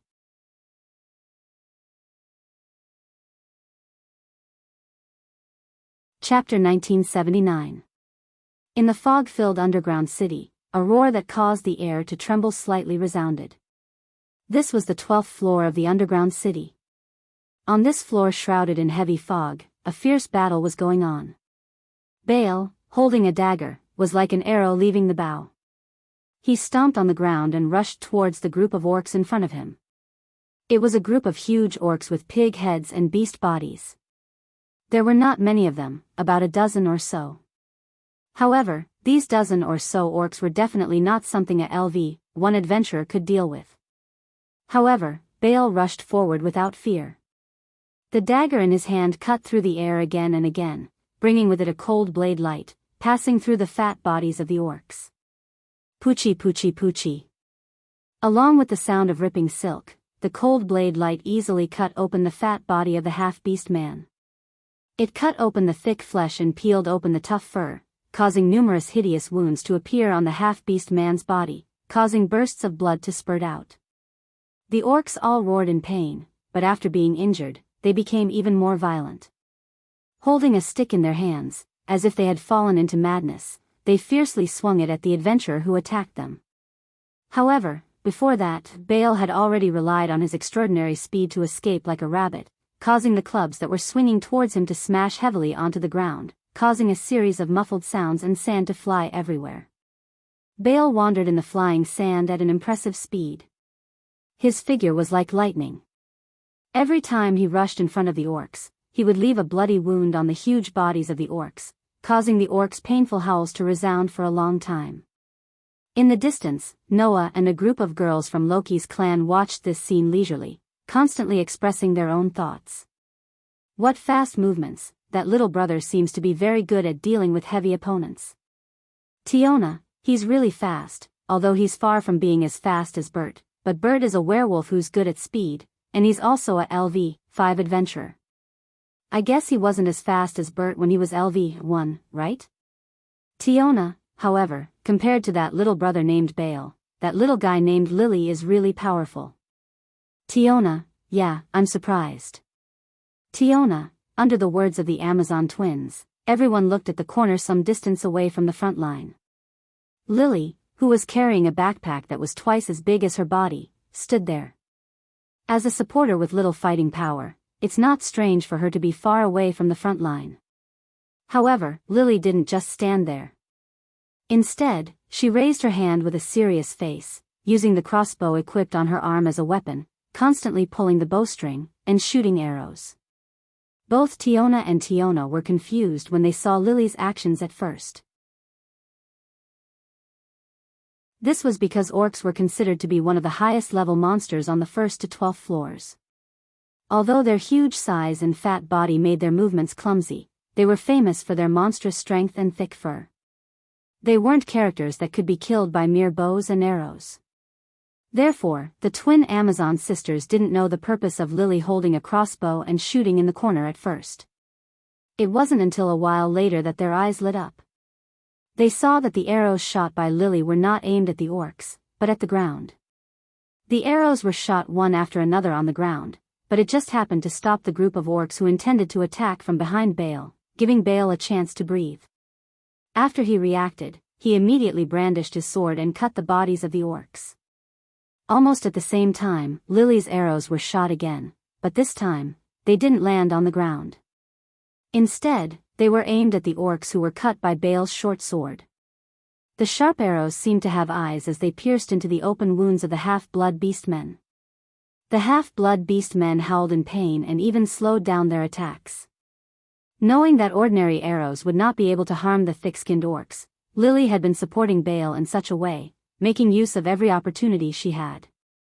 If it weren't for Miss Supporter's help, that white-haired young man wouldn't have been able to kill so many orcs so easily, right? Tiona had a whole new level of respect for Lily. I didn't notice that little human Miss Supporter at first. I didn't expect her to be so powerful. Indeed, she has amazing insight and great judgment. Seems like she's a think tank. Tiona began to look at Lily in the eye. She's similar to Leader. However, apart from being smart, Leader's combat strength is also flawless. Naturally, Leafia heard the conversation between Tiona and Tiona as well. Besides, when Lily began to play a role, Leafia was the one who observed Lily's performance the most. Though her level is lower than mine and her combat strength is weak, Miss Lily is the real professional supporter. I have to learn from her. Leafia was a level 3 magic shooter. This level was already considered very high when more than half of the people in Eulalia were only at LV1 on average. However, Leafia was only a newbie in the group of level 1 adventurers in Loki's clan. Although she was considered to be Riveria's successor and often acted with level 1 adventurers such as Aze, Tiona, and Tiona, when the team entered the dungeon, Leafia would usually accompany them as a supporter and learn from the combat methods of her seniors. In this way, she could more or less learn from Lily's method of support, which would allow Leafia, who was usually not very useful, to be of some use. Moreover, she would be of greater use than Lily. After all, Miss Lily is only using ordinary bows and arrows, while I'm using magic. My support will definitely be greater. With that thought, Leafia observed Lily's actions very seriously. On the other hand, Noah and Aze stayed at the back of the team and chatted. From time to time, they would glance at Bale, who was fighting with the orcs, and Lily, who was providing support. Seeing Noah and Aze like this, Tiona and Tiona also whispered to each other. Hey, Tiona, don't you think Big Brother and Aze are much closer than before? Tiona, even the atmosphere has changed. Seems like a lot of things have happened that we don't know about. Tiona, don't tell me that the two of them have already done that. Tiona, it's possible. If Loki knew about this, he would most likely explode. Tiona, Aze is so cunning. She actually found such a good man in secret. Tiona, I'll have to interrogate her properly when we get back. Tiona, the two sisters gathered together and snickered. Leafia, who was studying seriously at the side, almost lost her train of thought. She glared fiercely at Noah. Noah, who was chatting with Aze, felt a chill run down his spine. His expression stiffened. Aze tilted her head and asked in confusion. What's wrong? Nothing. Noah scratched his cheek and spread his hands helplessly. I'm just feeling a little emotional about your popularity. Popularity? Aze was even more confused. Forget it. Noah stretched out his hand and patted Aze's head amusedly. You won't understand even if I tell you. Aze's face was instantly filled with confusion, but when Noah patted her head, her pretty face couldn't help but show a hint of shyness. Ah! At the same time, a few screams rang out. Over there. Leafia finally couldn't stand it anymore. Put your hand down. Big Brother and Aze are really together. Tiona said excitedly. I found out. When did this happen? Tyogni's face was filled with curiosity. You'll have to explain it later. At the same time, Bale, who was fighting with the orc, was almost hit by a club. Lily's attention was also distracted, causing the originally solemn scene to become chaotic. Noah could only smile bitterly at this. What's going on?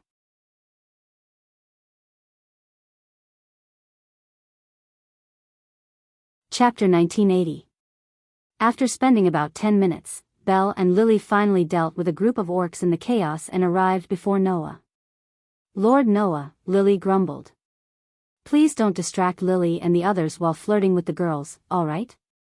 Bale didn't say anything when Lily grumbled, but he looked at Noah with resentment and envy. What's there to be envious of? Envious of the intimate interaction between Noah and AIC. Bale blushed as he looked at AIC, who was standing beside Noah with her head tilted. She didn't seem to understand the current situation. It had to be said that Bale's bashful appearance really gave people goosebumps. Ever since he decided to enter the underground city with the girls from Loki's clan, Bale had been bashful all the way. When he wasn't fighting, he would hide at the back and peek at Ike's. This made Leafia want to raise her wand and blast a fireball at Bale's face countless times. It wasn't because Leafia was overprotective of AIC. Although this was more or less a factor, the main reason why Leafia had such an impulse was that Bale, a grown man, was actually acting coy like a young girl in love. She really couldn't help but want to beat him up. If it wasn't for the fact that Bale would get serious once he entered battle mode, perhaps even Leafia, Tiona and Tyan wouldn't be able to stand it. Of course, Noah wasn't surprised. After all, Bale was someone who looked forward to meeting in the underground city. Undoubtedly, Bale was a new adventurer who had just received a favor and wanted to go to the lower floors of the underground city to flirt with girls. Now, Bale was undoubtedly much better. That was why Noah just smiled. Looking at Noah's amused expression, Tiona snickered, while Rafia puffed up her cheeks and sulked. Only Ace still didn't understand what was going on. There was a question mark hanging over her head. All right, let's stop joking around. Lily sighed and then became serious. So then, Sir Noah, can you tell Lily what you plan to do next? Bale also focused his attention. If it were any other day, Bale and Lily would start exploring this floor, killing monsters, earning magic stones, and working hard for a day. But today, since Noah was leading the team, he definitely didn't want to spend time on the 12th floor. Bale and Lily were already prepared, ready to enter the lower floors. In fact, Noah wasn't here to watch Bale and Lily earn magic stones. Steadily. Since the Loki's family members intend to head to the 18th floor, let's set that as our goal. Sure enough, Noah immediately said something shocking. But, starting from the 13th floor, all the way to the 18th floor, you'll be responsible for defeating all the monsters along the way, Bale. WH. What? Lily was taken aback. Me alone? Bale was also shocked. Not to mention Lily and Bale, even AIC and the others were stunned and looked at each other. Little brother, isn't this a bit too much? Tiona couldn't help but ask. Your junior is only LV1. It's already very dangerous for him to enter the 13th floor. It's simply impossible for him to attack from the 13th floor to the 18th floor alone. Yeah. Tyan nodded. If you want to attack all the way to the 18th floor, you should at least form a LV2 team of 3 to guarantee success. Otherwise, it's too dangerous. Although AIC and Leafia didn't say anything, they seemed to have the same opinion. In this regard, Noah just smiled. Don't worry, since I said so, I naturally have my own ideas. Let's go to the 13th floor first. Hearing this, the girls who knew that Noah had many magical means began to be curious. This time, what kind of means will Noah show? Is this the 13th floor? Bale gripped his dagger tightly as he scanned his surroundings. This is a completely different floor from the foggy 12th floor. If the 12th floor is described as a white space, then the 13th floor is a black space. This is like the inside of a cave, the space is extremely dark. Rocks stand up around. The walls, floor, and ceiling are all dark rock plates, with some moist air floating around. An almost bottomless passage extends to the front. The road has no curves, but there is no end to it at all, as if it can lead people to hell. In addition, in the corners of the walls, there are caves like wells leading to the bottom, which look like traps. Those vertical caves can actually lead to the next floor. In the middle level, there are many caves like this. Therefore, for those skilled adventurers, using these caves to directly ignore the monsters wreaking havoc in the floors, they can rush to the next floor with the fastest speed. For adventurers who had just reached the middle level of the dungeon, it was a well-deserved trap. Because, these caves can only go down, but not up. Unless one can fly, or have some means of leaping on roofs and walls, otherwise, once one falls down, one will be surrounded by the monsters of the 14th floor before even finishing the 13th floor. That is definitely a narrow escape. In addition, from this floor onwards, the monsters will begin to have some special abilities, such as a monster called the Hellhound that can spit out scorching flames to attack from a distance. The frequency of monsters appearing is also much higher than the upper level. There will be dozens of monsters swarming out at the same time. If one is not vigilant, only death will await. Not only Bale, but even Lily, who had been to the 17th floor with Noah, was on high alert when she thought of the things that she had to pay attention to. Compared to Bale and Lily, Noah, Ace, Tiona, Tyogni, and even Leafia look relaxed, not taking the dangers of this floor seriously. Under such circumstances, Noah takes a step forward and raises his hand. Clank. A dazzling light flashed, causing everyone present to subconsciously close their eyes. After the flash of light dimmed, everyone opened their eyes again, and the scene that appeared in front of them stunned them. Because one of Noah's arms is actually covered by a ferocious crimson hand that looks like a dragon's claw, imprinted in everyone's eyes. What's that? Everyone was puzzled. However, without giving them too much time to be puzzled, Noah grasped the hand tightly. Boost. A clear but deep voice sounded, causing the jade on the back of the hand to flash, giving everyone a fright. Noah, on the other hand, turned his head and looked ahead. Bale, stop daydreaming, get ready for battle. Huh? Bale let out a sound of disbelief, and then he finally noticed. In front of him, black hellhounds with a pitch-black luster slowly walked out of the shadows, looking over with ruthless and ferocious eyes. Hellhounds? Bale's voice began to change. That's right, those are the monsters that appeared from the 13th floor onwards, the hellhounds that can spit out scorching flames. Ace, Tiona, Tyogni, and Leafia all placed their hands on their weapons when they saw the hellhounds lined up in a row with red flames rising and falling from their mouths. However, at this moment, Noah pressed his hand that was equipped with the ferocious hand on Bale's shoulder. Transfer. Bale felt it when he heard this voice.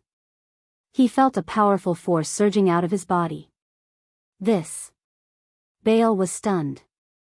In response, Noah just pushed Bale forward. Go.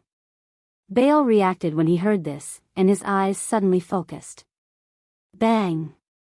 In the next moment, Bale stomped on the ground and shot toward the group of hellhounds at an astonishing speed. His speed had long surpassed that of a LV-1 adventurer.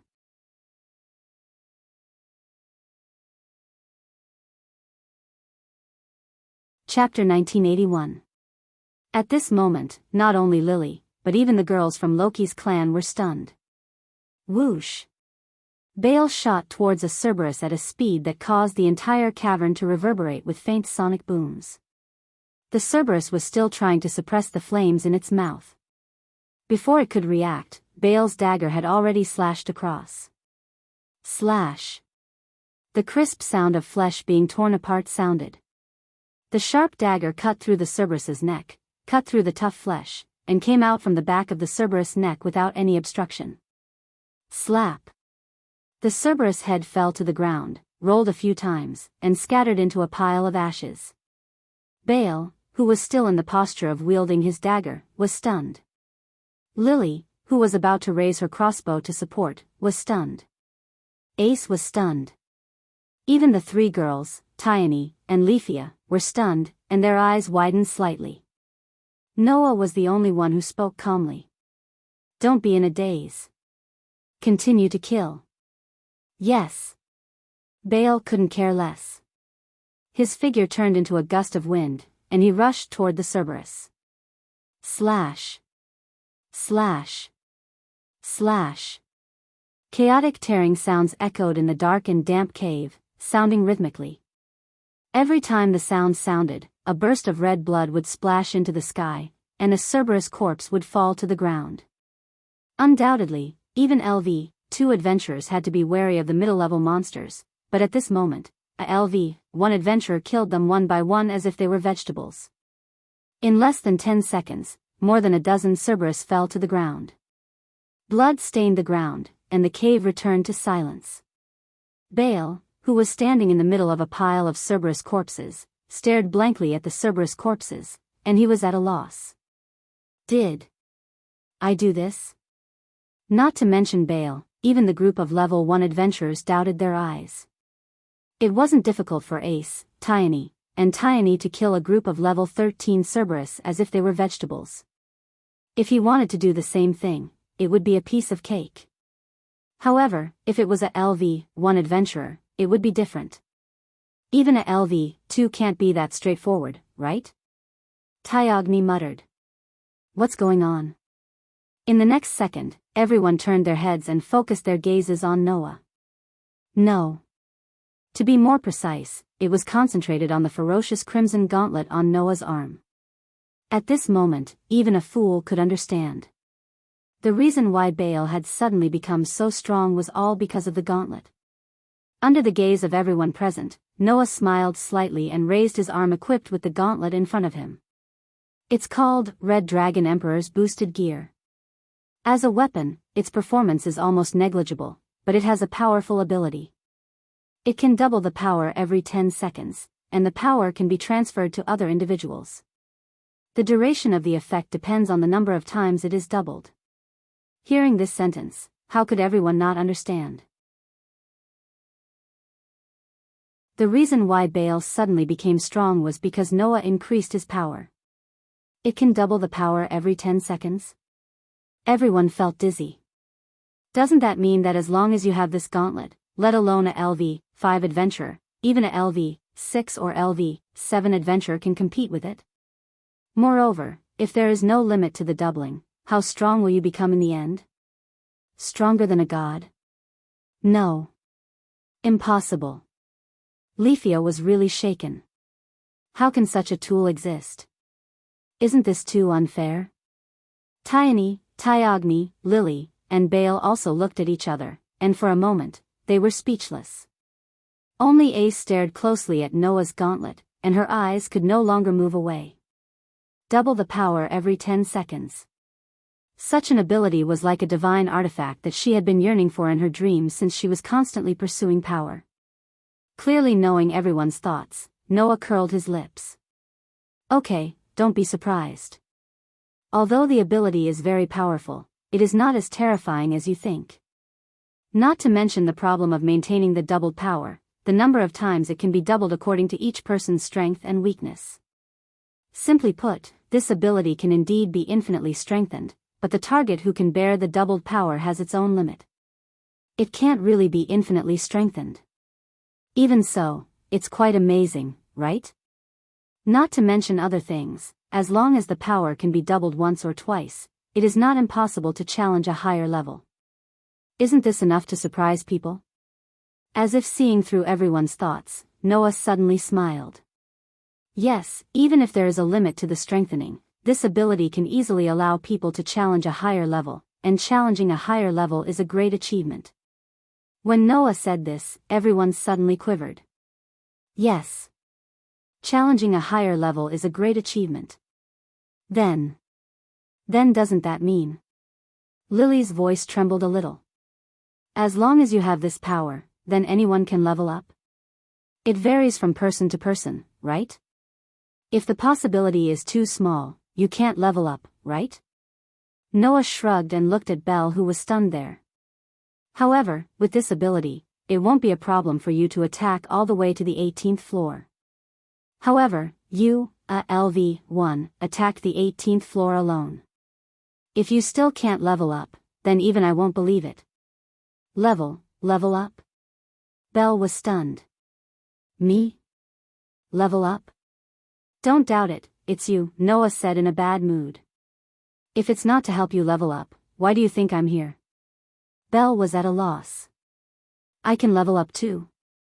This huge meat pie fell just like that, and it really knocked Belle out. At this time, the rest of the people also reacted. Too amazing. Tiona abruptly threw her arms around Noah, giggling and jumping up and down as she yelled. Please be sure to help me too. I want to level up too. I want to level up too. Tiona could not help but hug Noah's other arm, squeezing her full upper body directly on it, and was a little excited. I've been stuck at LV5 for a long time, and I've long wanted to level up to LV6. Leafia and Lily did not say anything, but their eyes were also full of hope when they looked at Noah. AIC directly raised her hand and stared straight at Noah. I want to. Noah almost spurted out a mouthful of blood. What do you mean by, I want to? Please don't say it's so easily misunderstood. At that moment, Noah let out a bitter laugh. Ace, Tiona, and Tiona are all level 1 adventurers above level 5. If they want to level up, it's almost impossible for them to do so without challenging the floor master. Not to mention, Ace is level 6. If they want to level up, they have to accumulate a lot of EXP. Only Leafia and Lily have it easier, but it can't be done without a plan. Today, I've only prepared a plan for Bale's level up, so we'll talk about you guys later. Sigh. Tiona said in dissatisfaction. Why is it like this? Tyogni, Leafia, and Lily were also disappointed. AIC looked even more dejected, as if she could cry at any time, which made her look very pitiful. Only Belle looked flattered and did not know what to do at all. Alright, don't look like your parents are dead. You're all envied in the eyes of others, and you still want others to take care of you? Noah only felt at a loss of whether to laugh or cry. Besides, it's not like there's no chance, we'll talk about it later. Hearing this, everyone regained some of their spirits. They looked like children who would be dejected if they did not have candy, but happy if they had candy. It was laughable. All in all, today is your special day, Belle. Noah patted Belle's shoulder. I've already spent so much effort to help you conquer, don't let me down, okay? Hearing this, Belle opened his mouth, but did not say a word. He just nodded his head heavily. I know, leader, I won't let you down. Noah smiled. Alright, let's hurry. Noah looked around at everyone. Let's try to reach the 18th floor before dark. Everyone nodded in agreement.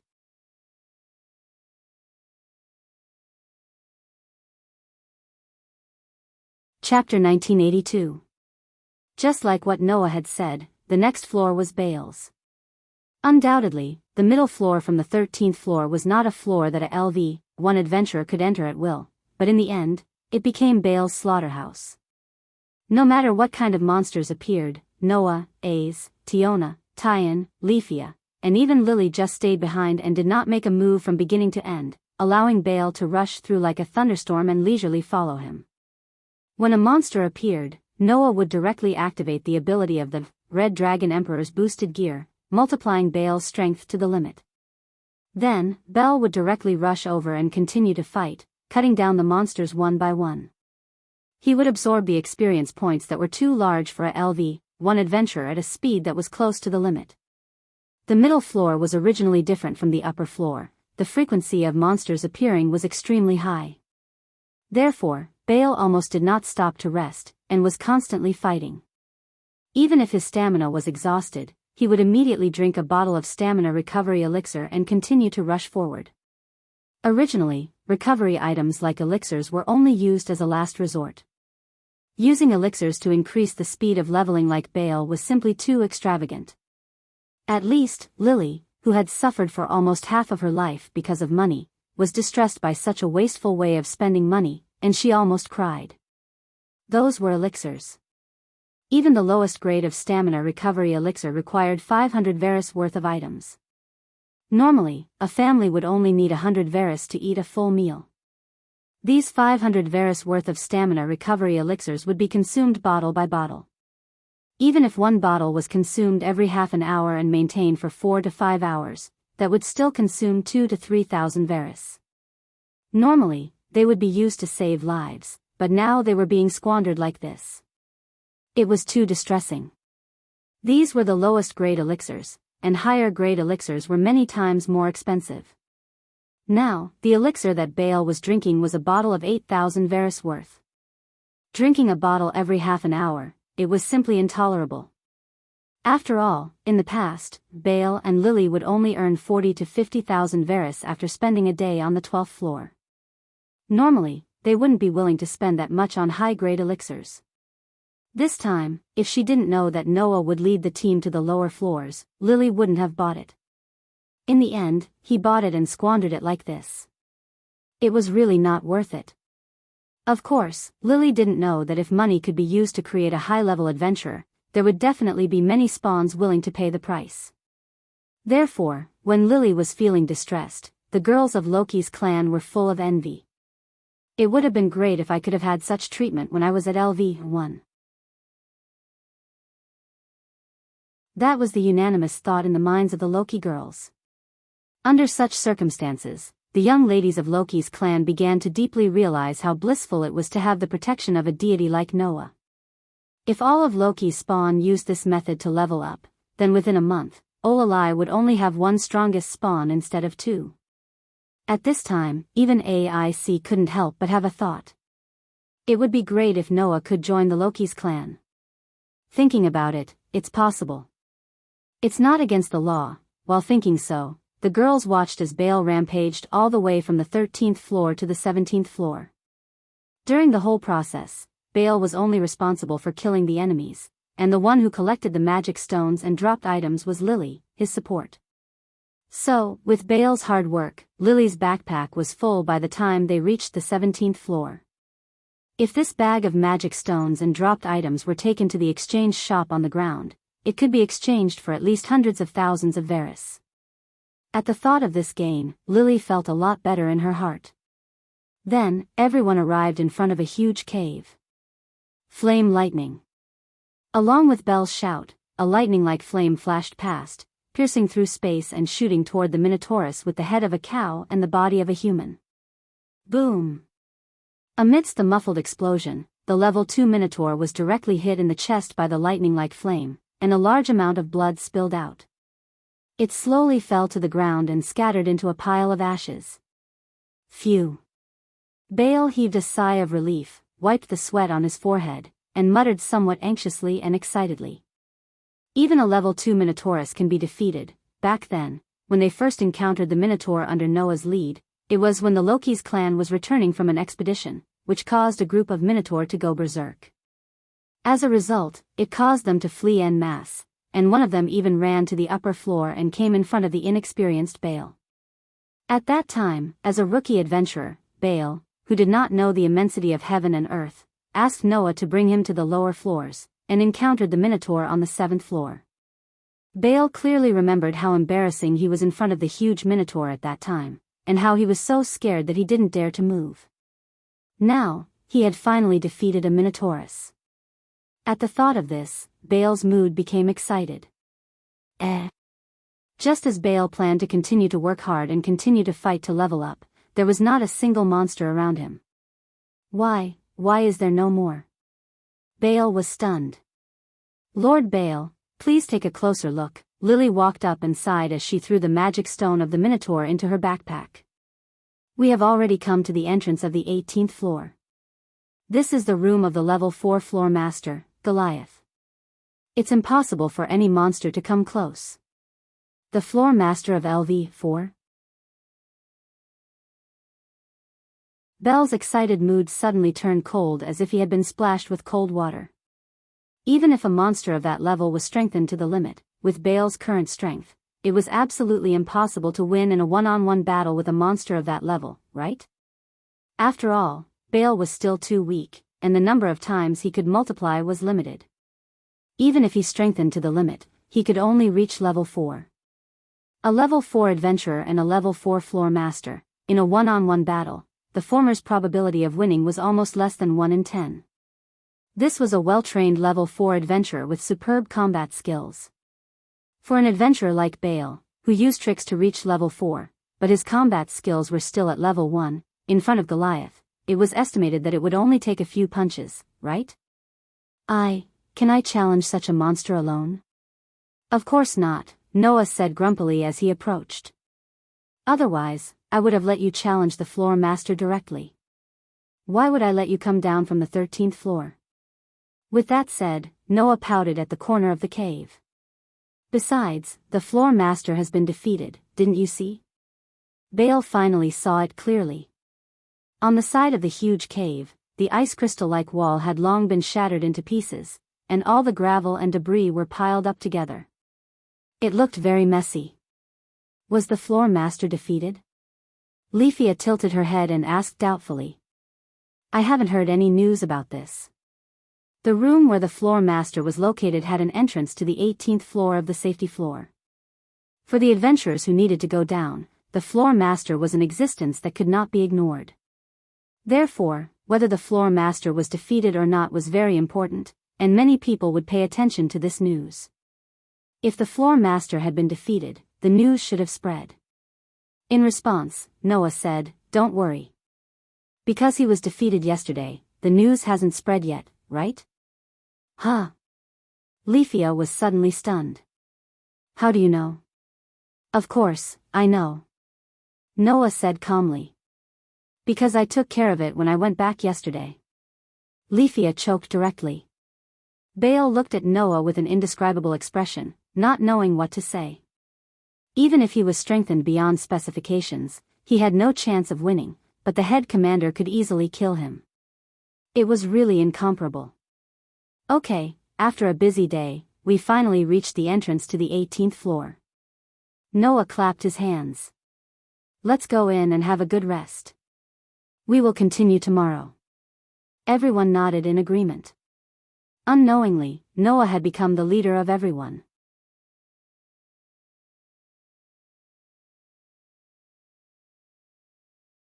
Chapter 1983. When Noah and the rest arrived at the 18th floor through the tunnel in the depths of the cavern where the floor master was, Baal was stunned by the scene before him. There was a vast grassland in front of him. At the end of the grassland was a forest with dense trees and a river that emitted the sound of flowing water. Above their heads, at the top of the floor, countless crystals grew seamlessly like a forest of ice, sprinkling rays of sunlight down. The fresh air and beautiful environment were completely different from the underground labyrinth filled with monsters. Baal stood there in a daze. "See, Commander?" Baal asked, his eyes wide and his tongue tied. Is this a dungeon?" Baal couldn't be blamed for asking such a question. The environment and atmosphere of the 18th floor were too different from the labyrinth filled with monsters. It made him wonder if this was a dungeon. Even Lily, who had been here once, was amazed by the scenery before her, let alone Baal, who was here for the first time. "How is it? Isn't it incredible?" Tiona said with a grin. "But, this is undoubtedly a dungeon. This is the first safe floor of the dungeon. Once we reach this floor, we don't have to worry about safety," Tiona said. "Everyone can rest here without worry." "But, what should we do next?" Leafia carried a large backpack and looked into the distance. The elf girl who stood on her tiptoes was as beautiful as a painting. Baal couldn't help but stare at her for a few seconds. "Are we going to the town?" "Town?" Baal was dumbfounded. "There's a town here?" "That's right, there's a town here," Lily said through gritted teeth. "It's a hateful vampire town." Lily's words startled the girls. Then, they understood what she meant and laughed secretly. Vampire. Vampire town? Only Baal, the honest and kind-hearted young man, took those words seriously. His face turned green in an instant. "How cowardly are you?" "All right, don't take Lily's angry words seriously," Noah said helplessly. "There's a town here, but if you don't have enough money, don't go. Even if you have enough money, you'd better be prepared to be cheated. The adventurers stationed in the town know that there's no supply in the dungeon. They're desperate to earn money. It's not a pleasant place for anyone. But, little brother, shouldn't you make a trip to the town and sell your magic stones and loot?" Tiona pointed at Lily's backpack that was filled to the brim. "If you don't empty your backpack, you won't be able to continue exploring." It was not Noah who reacted to this sentence, but Lily. "Absolutely not." Lily shook her head vehemently. "If you sell your stuff here, you'll definitely be cheated." Everyone was sweating profusely when they saw Lily's strong resistance. Baal weakly raised his hand and said, Is it that serious?" "Lord Baal, you don't know how overboard the adventurers here are." Lily glared at Baal like an enraged little wolf dog. If this bag of magic stones and loot were sold on the surface, it would be worth at least a few 100,000 Varus. If you sell it here, it won't even be half of the price on the surface. Is it that overboard?" Baal was frightened. "But, if you don't sell it, there won't be any profit in the future? Tiona pointed out the main point. Our backpacks are full. If we don't sell them here, no matter how many monsters we kill later on, you can only leave the magic stones and loot by the roadside for others to pick up. Is that okay? Besides, you used up a lot of spiritual potions before this, right? Leafia added. If we don't buy some here, it'll be troublesome if we don't have enough later on. Lily was on the verge of tears. She grabbed Noah's hand and complained pitifully. In other words, Lily will be cheated again? Lord Noah, please save Lily. Isn't it just being cheated? Noah didn't know whether to laugh or cry. We're not short of money. If it's a few 100,000 Varus, we can still afford it, right? However, Lily retorted. That's not it. Other than the basic operating expenses, our clan tribe is completely broke. Huh? Noah was stunned. How can that be? Where did the money from selling the property of Apollo's clan go? It's all gone. Lily sighed. How do you think Lord Baal's magic was discovered?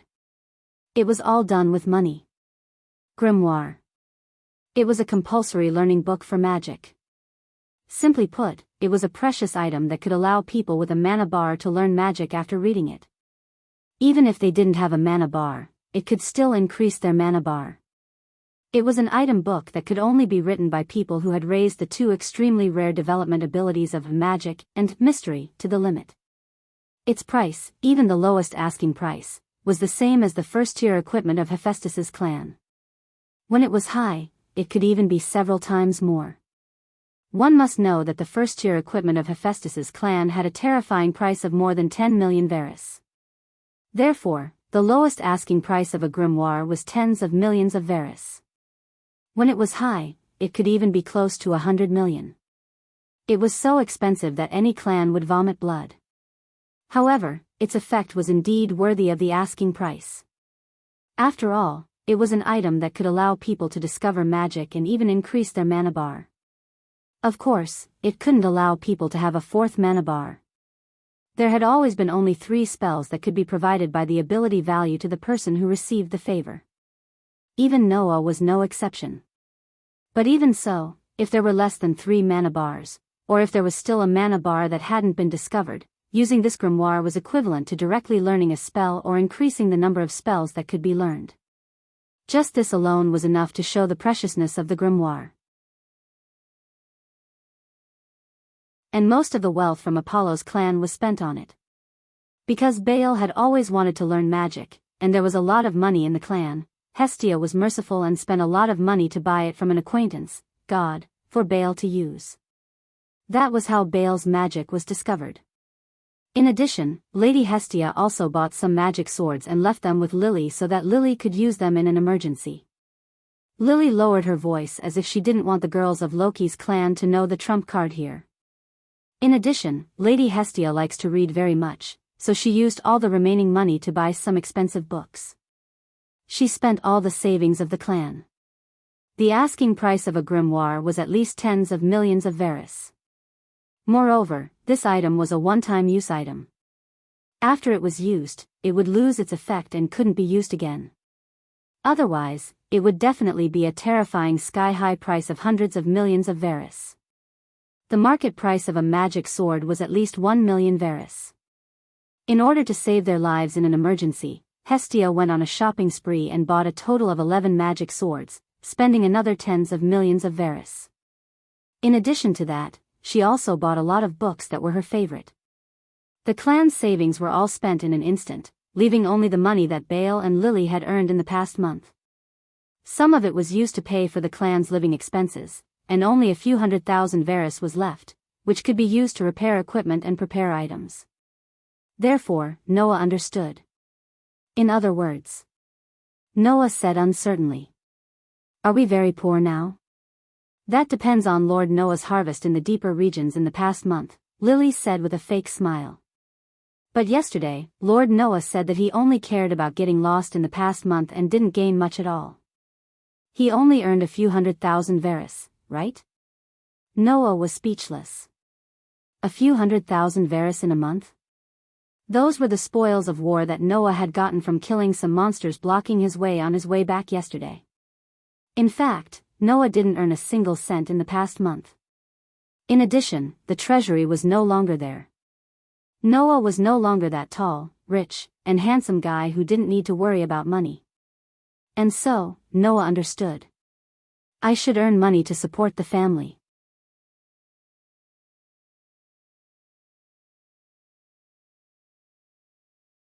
Chapter 1984. The 18-story town was built on a cliff that was more than 200 meters high. It was a simple town built on the terrain of crystals and rock walls. As soon as they entered the town, Noah and the others saw tents, wooden huts, and many shops like stalls. Only adventurers would come here. And almost all of them were LV-2 adventurers. Without this level of strength, it was impossible to pass through the middle of the 13th to 17th floor and reach this safe floor. Therefore, there was only a sparse group of people on the street, and all of them were fully armed, filling the air with an austere atmosphere. Feeling the atmosphere in the air, Bell, a new LV-1 adventurer, almost subconsciously lowered his head. He almost pressed the words, "I'm a newbie, don't hit me," on his forehead.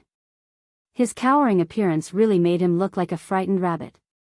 Lily, on the other hand, was bargaining with the shop owner in the town's money exchange shop with a crisp voice.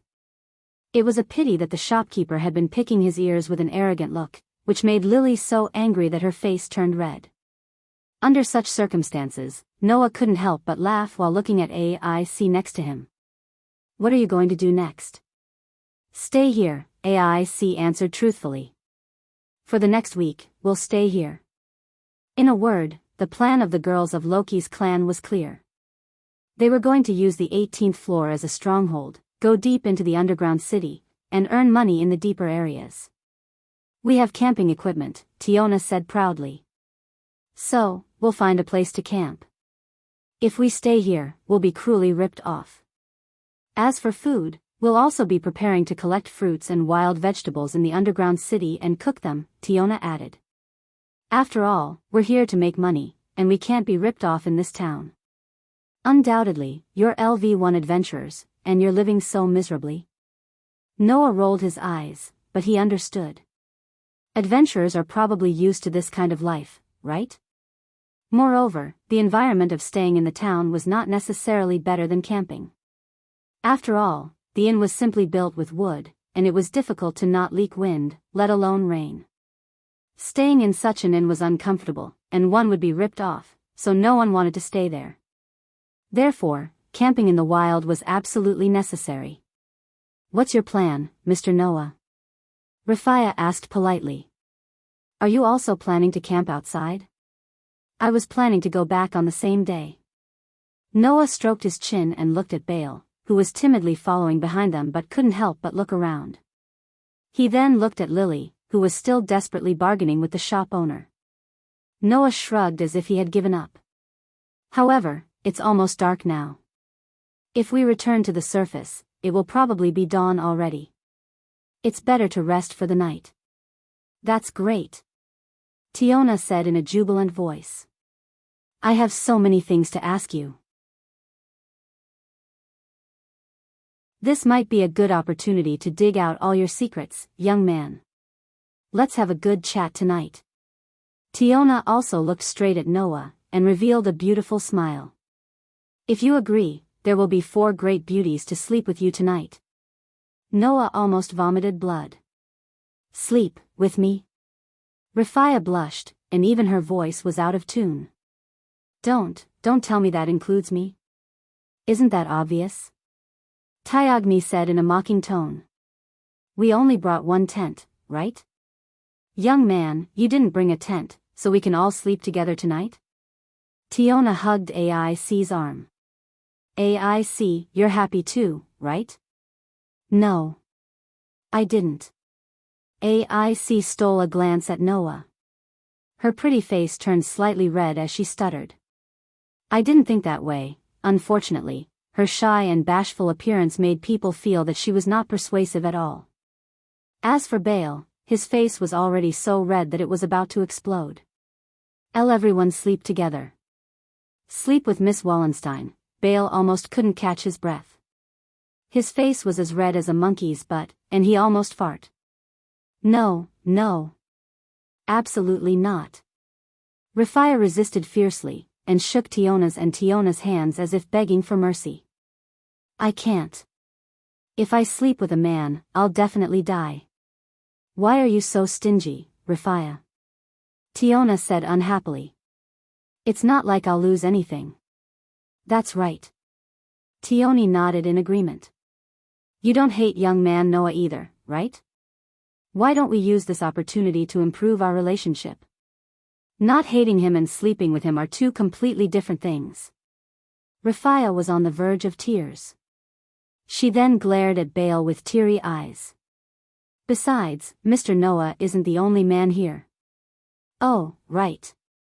Tiona seemed to have just remembered this, and looked at Bale.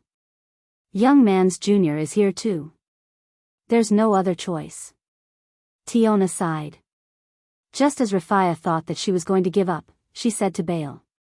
Young man Bale, why don't you be in charge of the night watch? Night watch? Bale opened his mouth, and tears streamed down his face. They were all men, but their leader was being fought over to sleep with others, while he was being assigned to the night watch. Indeed, there was a difference between men. Even in the dungeon, one had to be powerful to be able to have a chance encounter. Bale started to have this seemingly correct but unorthodox idea in his heart. Just as Noah was going to be the one to sleep with and Bale was going to be the one to keep watch, there was a sudden commotion in front of them. Noah and his companions were startled.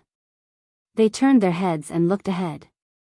He saw that not far ahead, a group of people were gathered together, as if they were watching a show, chattering non-stop. What's wrong? Tiona was puzzled. What happened? Tiona, on the other hand, grabbed an adventurer who was about to join in the fun and asked him directly. Hey, what's going on ahead? I don't know. The adventurer seemed to be a little angry that he was suddenly caught. When he saw that it was a level 1 adventurer from Loki's clan, the corners of his mouth twitched and he answered honestly. I heard that there was a conflict between two clans. In other words, there's a fight ahead? Tiona was curious. Let's go take a look. Tiona grabbed Tiona and Rafia's hands and ran forward quickly. Leader? Bale asked hesitantly. What should we do? Noah didn't answer. Instead, he exchanged glances with AIC, nodded, and walked forward. At this moment, Tiona had already brought Tiona and Rafia to the back of the crowd. Let us pass. Seeing that Tiona was about to rush in, a huge commotion broke out in the crowd. Isn't that the level 1 adventurer from Loki's clan? Get out of the way. The crowd instantly dispersed, allowing Tiona, and Rafia to pass through the separated path easily. Noah, AIC, and Bale followed behind and arrived at the center of the commotion. Finally, they saw two groups of people confronting each other. It was very easy to recognize the two groups of people. As for why, the reason was very simple. It was because one side was full of men, and the other side was full of women. The men were a group of fully armed adventurers. The women were a group of scantily clad Amazons. That was practically no different from being completely naked. The brazen attire that would cause one's heart to burn with lust made the innocent Leafia and the innocent Bale's faces turn red. They were so embarrassed that they were flustered. Tiona and Tiona were the only ones who were surprised to see the two groups of people confronting each other. Aren't they from Freya's clan and Ista's clan? It's actually those two clan tribes. Ista's clan? AIC and Rafia were slightly startled. Freya's clan? Noah raised an eyebrow and narrowed his eyes slightly. He didn't expect to meet Freya's clan in this place. Was it a coincidence? Or was it a trick of the infatuated goddess? But since Ista's clan is here, the possibility of the former is higher. After all, Ista's clan was the sworn enemy of Freya's clan.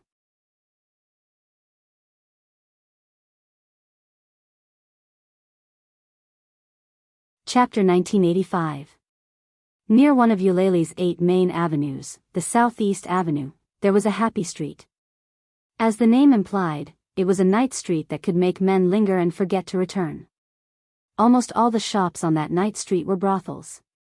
Of course, almost all the people who lived there were prostitutes. And the clan that had the happy street as its sphere of influence was Ista's clan. Most of the members of Ista's clan were Amazons. The ratio of men to women in the clan was 1:9, and they ran brothels in the southeast block of the city.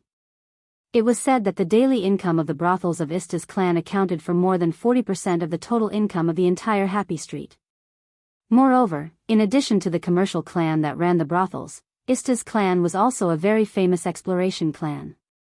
Among the members of the clan, the Amazons who were responsible for fighting were known as the battle prostitutes, and most of them were adventurers above LV3. Among them, the leader of Ista's clan was a LV5 level 1 adventurer. Of course, this was not the most important thing. The most important thing was that the main god of Ista's clan, Ista herself, was a goddess of beauty like Freya. That was to say, Ista was also a goddess of beauty. She had the natural ability to charm men and women alike. She was a beautiful goddess who would be captivated by her beauty. However, as a goddess of beauty, Ista had always been against Freya. There was no other reason other than the fact that Freya's clan was one of the 2 most powerful clans of Eulalie. Freya was also a beauty goddess, and her clan was known to be powerful. Although Ista's clan was also one of the top clans in Eulalia and was much stronger than Apollo's clan, they were still far behind Freya's clan. Among Ista's clan, the highest level leader was only LV5, while Freya's clan had the only LV7 adventurer. This fact showed the difference between the two. Not to mention, in Freya's family, there were several LV6 adventurers, not to mention LV5 adventurers. In terms of power, Freya's clan was above Ista's clan. The main god, Freya, lived at the top of the Tower of Babel, symbolizing the peak of Eulalie. In terms of strength, Ista's clan was far inferior to Freya's clan. Therefore, Ista was jealous of Freya and had been targeting Freya all the time. She had been thinking of ways to bring Freya down all the time. In view of this, the relationship between Freya's clan and Ista's clan was almost absolutely hostile. There was almost no clan in Eulalie that did not know about it. The members of the 2 clans actually met here? Looks like there will be a fierce fight today. Go ahead, go ahead. It's best if you destroy my stall as well. Then, I can take the opportunity to extort some money from you. Ha ha ha, you're right. The adventurers around the 2 clans who were confronting each other were all jeering as if they wanted to see the world in chaos. Seeing the surrounding adventurers jeering, among Ista's clan, an Amazon with a strong sense of presence snorted coldly. With this cold snort, all the surrounding adventurers suddenly shut their mouths. Seeing this scene, in the crowd, Noah raised his eyebrows and whispered softly. It seems that the Amazon in Ista's clan is not an ordinary person. As soon as Noah's whisper sounded, Tiona turned around and said to Noah, "Little brother, don't you know Aisha Belka?" Aisha Belka? Noah thought for a while, then shook his head. Among Ista's clan, I only heard some rumors about the LV5 leader, but I haven't heard of Aisha Belka. Aisha Belka is very famous, Tiona began to explain. She is the leader of the battle prostitutes in Ista's family. Although she is only LV3, it is said that she is close to LV4. Among the Ista's family, where LV3 battle prostitutes are the main fighting force, there is no doubt that she is the top figure. The gods gave her the title Ligia. Ligia? Noah cast his gaze on Aisha Belka. Looking at the heroic aura exuding from her tall and slim figure, he couldn't help but smile. She does have the temperament of a heroine. Little brother, do you like Aisha? Tiona said with some anger. But it's also true. Although Aisha is only LV3, in Amazon, she is more famous than us. After all, Aisha has already tasted men, but we don't even have a man. Tiona pouted. In Amazon, we can only be regarded as little girls. We can't compare to Aisha at all. Listening to Tiona and Tiona talking about men all the time, Rafia and Belle only blushed. Even AIC was a little embarrassed. Noah was also speechless. At the same time, he once again recognized the openness of the Amazon. If it was another race, if the women in the race were known for tasting all kinds of men, their reputation would definitely be so bad that it couldn't get any worse. However, in Amazon, people who have not tasted the opposite sex would be regarded as children who have not yet grown up. This was the difference in racial perception. Therefore, among Ista's clan, the battle prostitutes were basically Amazon. There were very few prostitutes of other races. At this time, in the field, the dispute between the two clans also reached its peak. Ista's clan, don't go too far. In Freya's clan, the leader of the male adventurers roared angrily. Do you really want to start a war with us? Hearing this, the battle prostitutes of Ista's clan did not take it seriously at all. They just sneered there, but their posture was extremely provocative, which made the surrounding male adventurers breathe a little faster. Aisha, on the other hand, glanced at Freya's family members and said in an orderly manner. It's useless to say this to me. When we heard that you were doing something in the underground city, Goddess Ista told us that no matter what you are planning to do, we only need to destroy it. So, if you have any complaints, go talk to our Lord God. This sentence made Freya's clan clench their teeth in anger. Too arrogant. Damn Ista's clan. We are here under the noble order of the goddess. Who would waste time playing games with you bunch of sluts? Freya's clan adventurers yelled while glaring at the group of sluts in front of them. In response, the sluts just laughed coquettishly. Their laughter was so seductive that it made people's stomach tighten involuntarily. However, in the next moment, a guy came out from Ista's clan, who made the men who were looking at the sluts with obscene eyes feel cold. Aisha, why are you talking so much nonsense with them? Accompanied by such an unpleasant and ear-piercing sound, a huge object approached. It was a man who was more than 2 meters tall. He wore red and black clothes that were similar to hunting equipment. He had short brown arms and legs, but his body was as sturdy as a burly man. His limbs were extremely uncoordinated with his body. Not only was his body uncoordinated, but his appearance was even more hideous. Short black hair, restless eyeballs, and a horizontally cracked mouth. That face was just like a toad's. Monster. The men's faces turned green, and they were all scared witless. In response, Weirdo Toad laughed out loud. Croak, croak, croak, croak. Did you see that? Aisha. These men are all crying because of my beauty. As he said this, the monster glanced at the men around him with brutal eyes. I'm in a good mood today. You're in luck. I'll pick a few later and have some fun with you tonight. At this moment, all the men felt like they were prey targeted by a monster. Their faces were twisted, and their legs were trembling. However, as the toad monster swept its hunter-like gaze across the male toads, it suddenly saw a person. In the crowd, there was a blonde swordswoman wearing light clothes and a thin sword at her waist. It was Aisha. The toad monster's laughter stopped abruptly. No. Tiona and Tiona thought of something and exclaimed at the same time. Aisha. Be careful. Almost at the same time, a violent roar resounded. Aisha Wallenstein.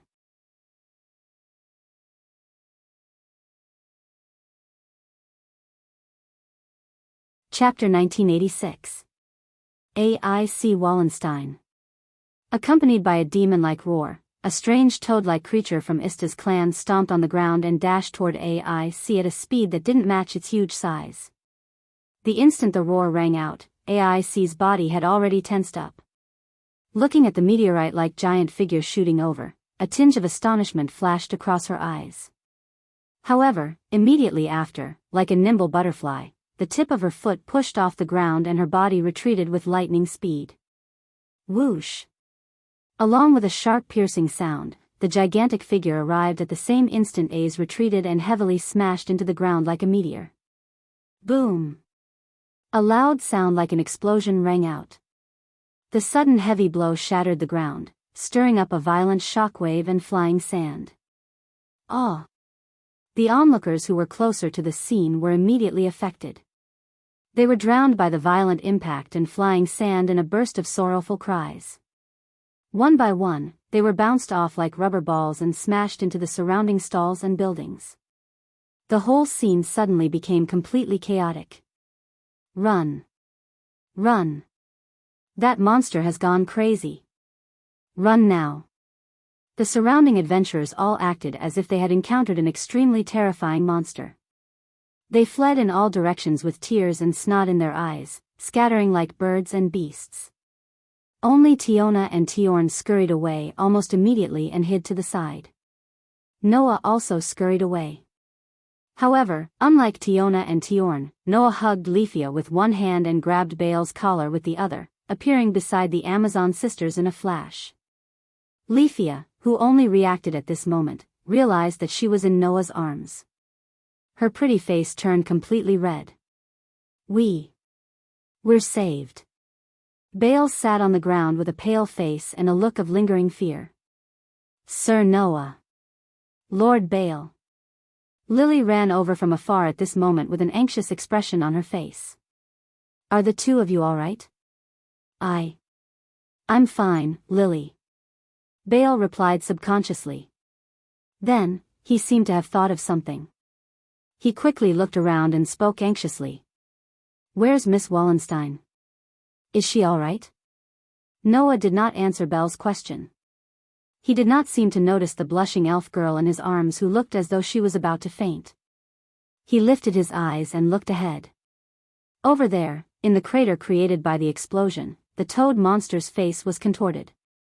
His face was filled with hatred and resentment as he stared at the other side. Facing Weirdo Toad's hateful and resentful gaze, AIC put one hand on the scabbard at her waist and frowned her pretty eyebrows slightly. Obviously, AIC didn't expect that Weirdo Toad to suddenly attack her. On the other hand, Tiona and Tiorn seemed to have expected this scene. That toad girl is still holding a grudge against AIC. What an unsalvageable ugly monster. Tiona and Tiona's voices were filled with dishness. As for Noah, he looked at Weirdo Toad who was glaring at AIC and recalled the information he received. As mentioned earlier, Noah only knew the leader of Ista's spawn tribe. The big guy in front of him was the leader of Ista's spawn tribe. She was a level 1 adventurer of Ista's spawn tribe, a level 5 Horfrini Jamil. Her title was Man Killer. She was undoubtedly an ugly monster, but she thought she had unparalleled beauty and often forced men to have fun with her until they were squeezed to death. Ace Wallenstein! Cried Franny, in a voice close to a growl. You actually dare to appear in front of me? Frini Jamil. AIC's pretty eyebrows furrowed deeper and deeper. She tilted her head and asked with a puzzled look. Why did you attack me? She tilted her head in confusion, her pale golden hair flowing down to her waist, reflecting the dazzling light of the sun and reflecting the breathtakingly beautiful face. Freeny's large face contorted in disgust. Why did I attack you? Freeny laughed with a sharp and unpleasant voice. Because I want to. Can't I? Now, if AIC still didn't understand that Freeny was deliberately looking for trouble, then she wasn't a natural but an idiot. AIC stared at Freeny and didn't say anything, but the feeling she gave off completely changed. If the previous AIC gave off the feeling of a harmless and cute kitten, then the current AIC gave off the feeling of a fearsome warrior who had experienced hundreds of battles. Croak, croak, croak, croak, croak. Freeny laughed like a toad. What? Didn't you want to fight me too? Then why are you pretending? Just as Freeny was about to launch another attack, Aisha and the other combat prostitutes of Ista's family approached and spoke sternly. Freeny. Goddess Ista ordered us to deal with Freya's spawn. Not Loki's spawn. Shut up. Idiot. Freeny shouted in disdain. I don't need you to tell me what to do. What? Aisha's face darkened. Do you want to disobey the order? Order? Who dares to order me? Freeney was so angry that she laughed. Anyway, those Freya's spawn trash are only LV3 like you. Just go and take care of them. Don't bother me. Freeney looked at AIC again and laughed. I didn't expect to meet a doll girl like you in a place like this. Very well, I will crush that ugly face of yours today. Let's see if those gods, humans, and whatnot will still call you beautiful. As soon as she finished speaking, Freeney's huge body transformed into a war chariot and charged straight towards AIC. Every step she took caused the ground to rumble and tremble. She was almost twice as small as Freeney. Her figure was so slender that it was as if the wind could blow her up. However, AIC did not show the slightest bit of fear in the face of Freeney's charge. She merely placed her hands slowly on the sword at her waist. Ms. Wallenstein. Belle couldn't help but exclaim. Don't worry. Both Tiona and Tiona said in unison. AIC will not lose to that toad girl. As soon as Tiona and Tiona finished speaking, sword light flashed. Clang! Amidst the crisp sound of the sword at the girl's waist unknowingly turned into a flash of light. Like a fleeting meteor, it streaked across the arm of the huge enemy. Poochie! Amidst the clear sound of flesh being torn apart, blood spurted out from Freeney's shoulder as her skin was cut open. Oh, oh, oh, oh, oh. Freeney howled in pain. But in the next moment, Freeney's expression turned sinister. What does this mean? Puppet girl. Amidst her roar, her short toad-like arms spun towards AIC like a windmill, ignoring the lacerations on her flesh. Bang! A muffled explosion sounded, and the ground was shattered once again. The shockwave and dust swept across the surroundings like a gale. However, before that, the young female swordsman leaped up and swayed into the air like a leaf. The sword in her hand once again transformed into a sword light and slashed across the toad girl's arm. Poochie! Another sound of flesh being torn apart. Freeney's tendons were severed, and blood splattered everywhere. The toad monster howled in pain like a wild beast. It was hard to imagine that it was a woman. So powerful. Belle was stunned. Her opponent was a LV5 level 1 adventurer. In the face of such an opponent, AIC was able to easily leave wounds on his body. This was the difference between the levels of the players. It was the difference between LV5 and LV6. That idiot. Not far away, Aisha gritted her teeth and said to a combat whore next to her. There's no other way. Prepare that and let Freeney take down the swordswoman first. Yes. The combat whore accepted the order and left. However, the people of Ista's clan didn't notice. A pair of deep, pitch-black eyes stared straight at her, flickering with a frightening light.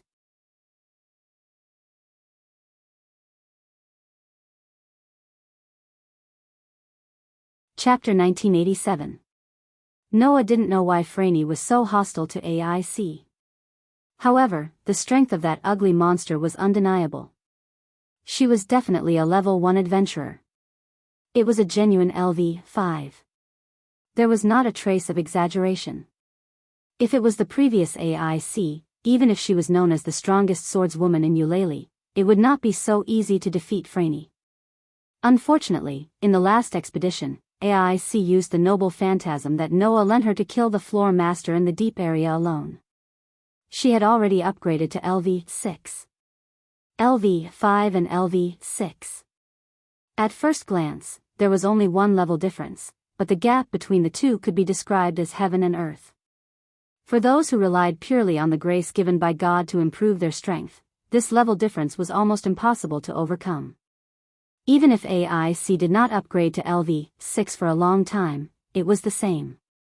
From the very beginning, AIC had been unstoppable, forcing Freeney into an irreversible disadvantage, proving this point even more. In other words, facing AIC who was at LV6, Freeney who was only at LV5 had no chance of winning. Unless Freeney had some hidden trump card. Or Ista's family had some hidden trump card. Therefore, from the beginning, Noah did not pay much attention to the battle between AIC and Franny. Instead, he focused most of his attention on the combat prostitutes of Ista's family. It turned out that Noah's idea was correct. Ista's family did have some important hidden trump card. And that trump card quickly appeared in front of Noah. Quick!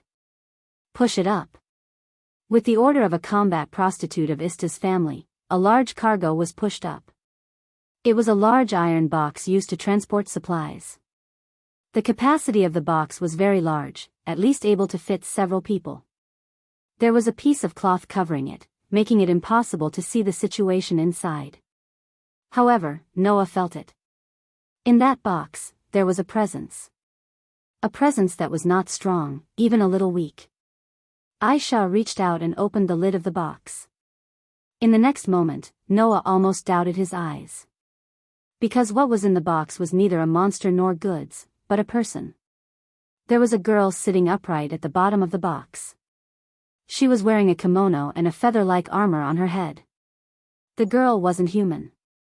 The girl had waist-length golden hair that was brighter than AIC's. She had a pair of fox-like ears on her head and a fox-like tail on her back, proving that she was the real deal. Volpara? Noah's brows furrowed tightly. What was Ista's clan going to do? Was that Volpara a member of Ista's clan? Then why put him in the box? While Noah was confused, Aisha lowered her head and whispered to the Volpara girl in the box. In the next moment, the Volpara girl raised her head and revealed a beautiful face that was both charming and pure. She looked at Franny, who was being suppressed by AIC, and lowered her head again. Right at that moment, a faint mana fluctuation surged from the Volpara girl's body. Wang! An inexplicable trembling sound rang out, and everyone present saw it. Specks of light flickered from her body like fireflies, covering her huge toad-like body. In the next second, everyone, including Noah, was shocked. Friolini, who was being suppressed by A's, suddenly let out a loud cry. Above the giant body, an unbelievably violent pressure suddenly surged. Croak, croak, croak. Is it finally here? Franny laughed heartily as she observed AIC's astonished expression. Her eyes began to move irregularly from top to bottom, left to right, as a frightening murderous glint flickered within. Go to hell! With an ear-piercing roar, Franny's short arm swung down like a thick club. Bam! The astonishing power caused the ground to suddenly shatter, exploding with a terrifying impact. It was mixed with pieces of rubble, shaking in all directions and shooting out like bullets.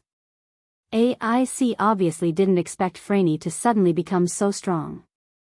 While she was shocked, the rocks that turned into a hail of bullets rained down on her like a storm. AIC didn't dare to be careless. She swung the thin sword in her hand, which transformed into streaks of cold sword radiance that interweaved like raindrops, and met the rain of bullets. Bam, bam, bam, bam, bam. Amidst the continuous muffled explosions, the broken rocks that had transformed into bullets were all detonated by the gorgeous sword radiance, raising gusts of wind and dust. However, at the same time, a shadow also enveloped AIC, blocking the sunlight that shone on her body. AIC. Tiona, Tiani, Leafia, and the other girls cried out in alarm. Almost at the same time, AIC abruptly raised her head and looked towards the sky. Whoosh! Amidst the sharp sound of breaking air, a huge black shadow transformed into a meteorite that fell from the sky like a mountain.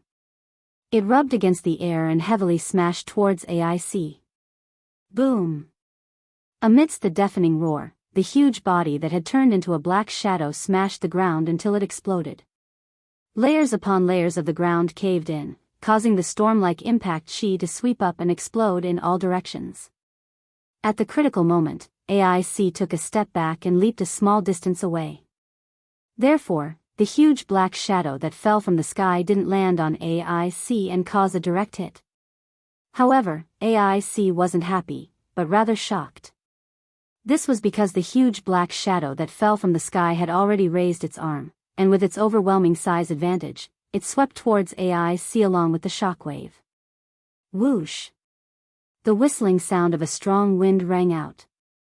The fierce blow from the short limbs caused Freddy's fist to become like a cannonball that ruthlessly smashed towards AIC's face.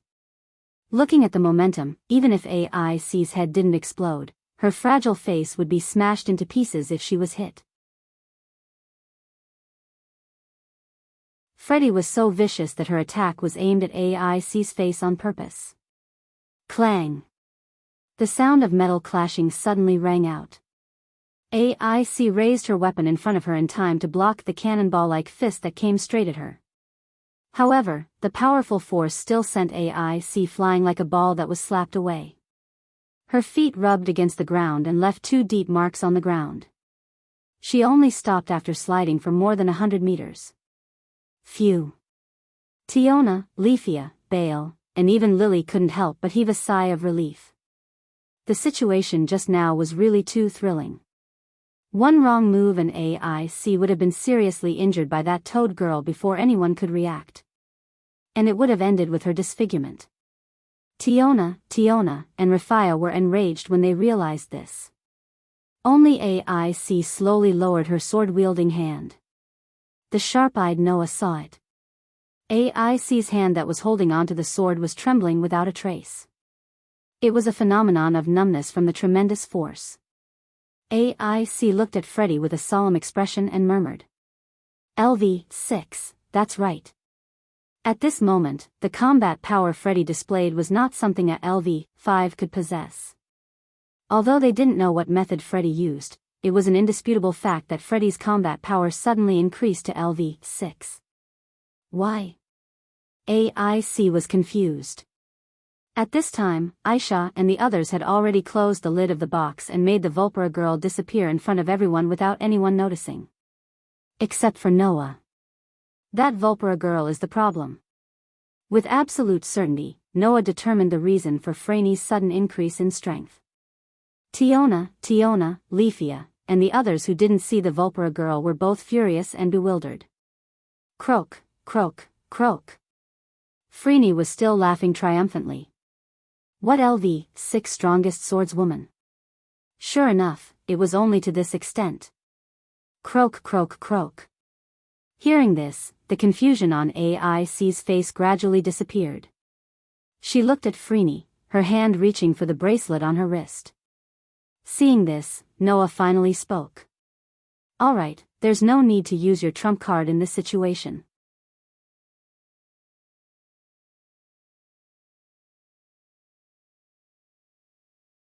Chapter 1988. When Noah's voice echoed clearly in the surroundings, the sinister atmosphere in the air seemed to be crushed by an invisible force that appeared out of nowhere, disintegrating into nothingness. Suddenly, everyone's eyes narrowed. Only then did the combat prostitutes of Esta's clan notice Noah's existence, and they all widened their eyes. Isn't that the tyrant? He's here too. Oh my god. A group of combat prostitutes who were at least LV-3 were all shaken. Aisha also frowned tightly, and her body tensed up involuntarily. As for Franny, her huge face suddenly froze, and she couldn't react at all. Tyrant. For all of Eulalia, there was really no existence more famous than this title in recent times. That was because all the residents of Euralia were watching the live broadcast on the screen, watching how Noah uprooted and defeated Apollo's minions. Furthermore, Noah had publicly rejected the courtship of the beauty goddess at the banquet held by Freya's family. He had even fought Otto, who was LV-7, to a standstill in front of everyone. And all of this had happened only a month ago. In this way, it would be difficult for Noah not to be famous. To put it bluntly, in the current Eulalia, if the adventurers on the street were asked who they didn't want to provoke the most, 99 out of 100 people would definitely mention this title. Tyrant. An existence that had recently risen to the top of the world with fierce forces and was known by everyone. Even Ista's family members had to fear him. Under such circumstances, the group of battle whores couldn't react for a while. Instead, Tiona, and Leafia took the opportunity to come to AI's side. Ms. AI. Leafia asked anxiously. Are you okay? I'm fine. AI slowly shook her head. Not only did she withdraw her hand from the bracelet on her wrist, but she also put her sword back into the scabbard on her waist. However, AIC's eyes were fixated on Franny. The light particles that were still lingering around Frey's gigantic body began to gradually dissipate. Frey's aura, which had suddenly skyrocketed, gradually decreased from LV6 all the way back to LV5. That was Friuli's true rank. The explosion just now was merely borrowing the power of another source of energy. Just like Noah, who used the item called Red Dragon Emperor's Boosted Gear to greatly enhance Baal's strength. What kind of power was that? Magic? Skill? Or was it a prop? AIC could not understand. Logically speaking, the kind of power that could greatly increase one's ability value and even increase one's level shouldn't exist. Otherwise, in this world, the existence of levels would not be constantly mentioned. It was precisely because of the absolute nature of the difference in levels that people would firmly believe in ability value and use it to determine the strength of adventurers. If there was a power that could ignore the difference in levels, it would have caused a huge uproar. Noah's existence was an example. Undoubtedly, he was just a newcomer, an adventurer who had just received God's grace not long ago, but with a low level, he was above the first-level adventurers. His reputation spread throughout the world in less than a few months, and he was at the top of the adventurers. However, there was still an explanation for Noah's strength that did not match his level. After all, before the gods came, there were also ancient warriors who trained hard and could be compared to the monsters in the underground city. When Noah first came to this world and showed strength that was different from God's grace, Loki had already mentioned that Noah was likely to be in existence similar to an ancient warrior. In this regard, the gods all had the same opinion. In this era, it's simply an extinct species of giant panda. AIC didn't know what the so-called extinct giant panda was. However, Loki had said such a thing to AIC. After 1,000 years, there should be a child among the people of the lower realm who can make the gods amazed. Noah was the child who made the gods amazed. Moreover, he was the only one in 1,000 years. Such a person, until now, who knew how many miraculous methods he had come up with, and he was indeed worthy of the gods' admiration. But even so, when Noah took out the Red Dragon Emperor's boosted gear, and learned about its ability, everyone still felt dizzy even though they were mentally prepared. One could imagine how amazing it was to be able to give people the power to subvert levels. Not only did Noah have such means, but even Ista's family also had such means. That was simply too illogical. AIC was not the only one who had such thoughts. Tiona, Tioni, and Rafia also had such thoughts. Hey! Toad girl! Tiona stepped forward and glared at Frayne. What kind of despicable method did you use to increase your strength? This sentence made Baal's expression stiffen. Before coming to the 18th floor, he was the one who used a method to increase his strength. So, this time, Baal was shot even though he was lying down. However, no one would pay attention to a new LV1 adventurer at this time. The girls of Loki's family stared at the battle prostitutes of Ista's family. And the battle prostitutes of Ista's family looked at Noah standing on the side with fear in their eyes. Tyrant. Aisha stared at Noah and said in a deep voice. This is a matter between Ista's family and Loki's family. Do you want to interfere? A matter between Ista's family and Loki's family? Noah grinned. When did your target change to Loki's family? Did all of Freya's family members run away? With Noah's reminder, Aisha came to her senses and hurriedly looked at where Freya's family was. Of course, there was not a single trace of a single person in that place. In other words, the mission given by the master god of Ista's family had ended in failure. Thinking of this, Aisha looked at Franny angrily. Franny. Look at what you've done. Let's see how you explain this to Master Ista. Explain my ass. Franny was even more furious and didn't choose her words carefully. I don't care about a bunch of trash. Stop looking like you're teaching me a lesson. It's still too early for you. Is that so? Aisha sneered. In that case, I hope when you go back, you can still be so stubborn in front of Master Ista. Freeney's entire body began to tremble. It was not because of fear, but because of anger. Damn it. Bastard. Damn it. Freeney looked at Noah with bloodshot eyes and growled. No matter what, I'm going to give that doll girl a good beating today. If you stand aside and watch, you can play with me all you want tonight. Hearing Freeney's words, everyone looked at her differently. It was as if they were looking at an idiot without self-awareness. Their eyes were full of pity. What do you think? The offer is tempting, right? Freeney didn't realize that she said something stupid. She cracked her toad-like mouth and laughed. Compared to that ugly doll girl over there, you might as well be with this old lady. Seeing that you're the world-famous tyrant, this old lady will be yours from now on. You should feel honored. Seeing the toad monster spouting nonsense, Tiona, Rafia, and even Lily had the urge to vomit. Bale's face turned green and white, and his heart was about to explode from fear. On the contrary, Noah looked at Freeney, who thought she was beautiful, and said emotionlessly. Too bad. As Noah said that, he reached out his hand and pulled the stunned Ace into his embrace. He then said with a faint smile on his face. I like the ugly doll girl you're talking about. You should go and take advantage of someone else. Freeney's bloodshot eyes instantly widened. AI's pretty face became extremely red. In this situation, Noah glanced at Aisha and said indifferently, go and take back your toad. Hurry up and bring your lazy toad back home. Don't let her come out and make a fool of herself. This sentence made Aisha's expression extremely ugly.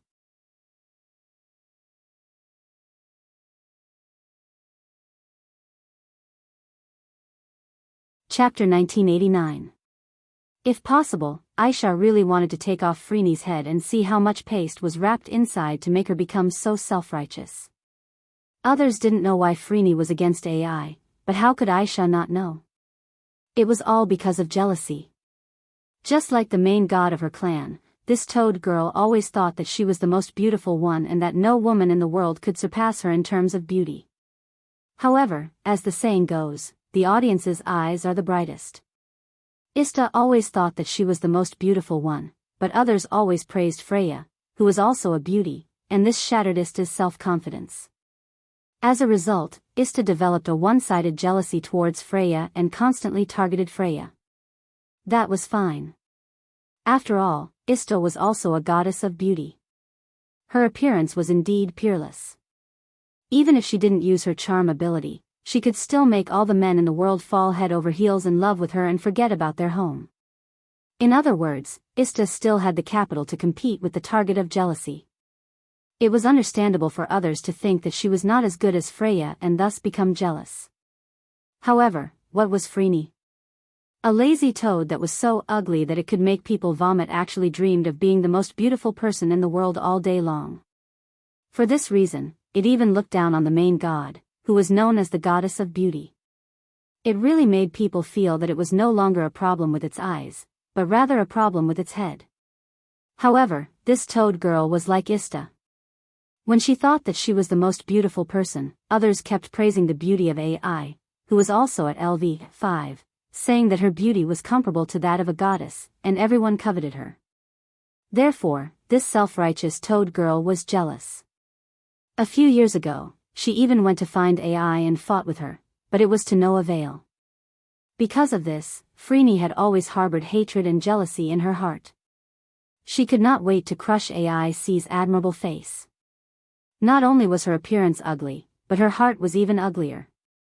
And this jealousy finally could no longer be hidden after Loki's clan announced that AI had leveled up and became the strongest female swordsman at LV6. Aisha remembered that on the day she heard the news, Freeney kidnapped hundreds of men for 3 days and 3 nights in a row and squeezed them all to death just to ask one question. Who is more beautiful, me or that doll girl? It was this question that caused the deaths of hundreds of men. It was easy to imagine what kind of answer the hundreds of men gave. In the end, this toad girl didn't realize it. Competing with the swordswoman, in terms of beauty, What right did she have? Just like what Noah had said, this person was simply making a fool of himself. It was extremely ugly. Unfortunately, she didn't have this self-awareness. Looking at the scene where Noah hugged AI tightly and AI who was lying in his arms shyly and Tiona, Leafia, Lily, and Belle were all dumbfounded, Freeney's giant body began to tremble. The oppressive feeling seemed to symbolize the anger in its owner's heart. It gradually began to spread and made the entire space heavy. Are you blind? Freeney was like a volcano about to erupt. Her toad-like eyes were filled with blood as she stared at Noah and growled. That doll girl can't even compare to a single hair on my body, and you chose her? Yes, I chose her, Noah said without hesitation. If this counts as being blind, then I'll probably thank the heavens for giving me a pair of blind eyes instead of a pair of perfect eyes to look at a toad like you. Huff. Huff. Freeney's breathing began to become louder like a mad bull. She clenched her fists so tight that even the veins began to bulge. If it was another man who said this, Freeney would have already torn him to pieces. No, tearing him to pieces was a light punishment. Based on this toad girl's usual style, she would first squeeze the man dry and force him to say that she was the most beautiful woman, then tear him to pieces. But the man in front of her was not someone who could be easily squashed. Let's not talk about Freeney, let's talk about Aisha. That idiot Freeney didn't know her limits, but Aisha did. Therefore, Aisha could clearly see. On Noah's seemingly smiling face, a pair of dark and deep eyes flashed with a cold light from time to time. The cold light made Aisha feel as if she had fallen into an ice cave. So, Aisha knew. This youth who appeared to be conversing amiably with Freeney had long since been annoyed by Freeney's foolish actions and words, and even loathed her. If Freeney didn't know her limits, then it would only take 1 second for this toad girl to die in this underground city and never return to the surface. Then, Aisha gritted her teeth, took a deep breath, and suddenly said, I've long heard that the rumored tyrant could resist the charm of the goddess of beauty and even rejected Freya's proposal. Now that I've seen it today, the rumors are indeed true. While the others were puzzled by his words, Freeney was startled for a moment before she came to a realization. Right, this man could even ignore the charm of the goddess of beauty, Freya. Even in front of a beauty, he wouldn't easily compromise. Although she was more beautiful than the goddess of beauty, it wasn't that she wasn't beautiful enough, but that the man in front of her wasn't attracted to women. Thinking of this, Freeney only felt the anger in her heart disappear without a trace. She snorted. A little brat who doesn't even understand the taste of women, it's useless to say anything. The self-righteous Freeney had long forgotten that Noah was holding AIC tightly in his arms.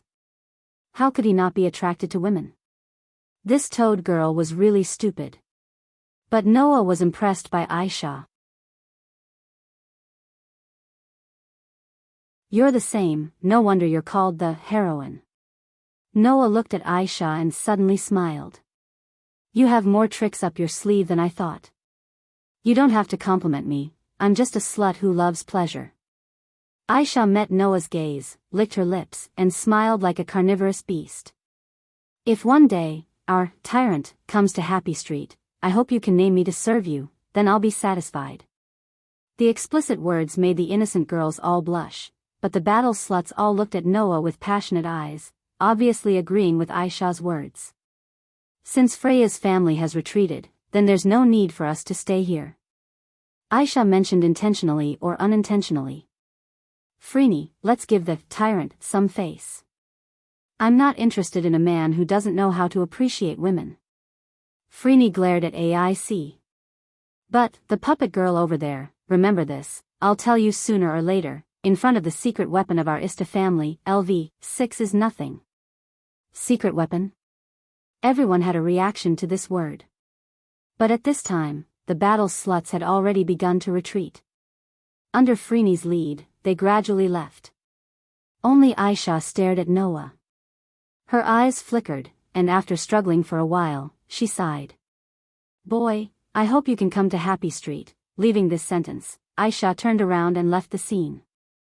Noah's group watched Ista's family members leave, and they all became silent, as if they were thinking about something. After a while, a somewhat embarrassed voice slowly sounded. Hearing this, Noah finally reacted. He lowered his head and looked at his arms. AIC's pretty face was slightly red, and she didn't know what to do. Hee hee. Tiona giggled. Little brother, how does it feel to hug AIC? Tiona suddenly had a teasing expression. Leafia's eyebrows were raised, and she looked very angry. Lily sighed while holding her forehead. Belle's face was full of envy and jealousy. Looking at everyone's expression, Noah laughed dryly and quickly let go of AIC. The moment the warm embrace and broad chest left, AIC couldn't help but let out a sigh of relief. But then, an indescribable feeling surged in AIC's heart. It was like sadness. It was like reluctance. A strange feeling.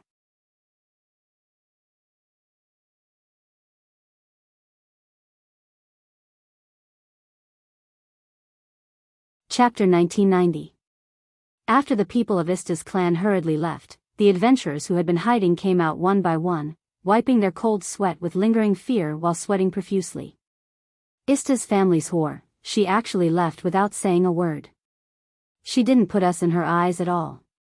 Don't think that's the end of it. I will definitely send the bill for destroying the flowers and plants here to Ista's family. Forget it, unless you don't want to go to Happy Street in the future. Do you dare to collect that stinky money from others? Be careful not to be dragged to the city gate by those whores in the middle of the night. Then you will be completely famous. Forget it, I can't afford to offend them, can't I just hide? That's right, the group of adventurers cursed as they returned to their homes as though nothing had happened. Only a few adventurers who had been violently smashed holes in the ground in front of their homes continued to grumble, but they quickly filled up the holes in their homes. For this town, this level of destruction was really nothing. Although this was a safe floor where monsters wouldn't appear, it didn't mean that there were no monsters. For example, the monsters that came down from the 17th floor or the monsters that came up from the 19th floor would all flock to this floor and occupy it as their king. That was why the town was built in such a dangerous place like a cliff.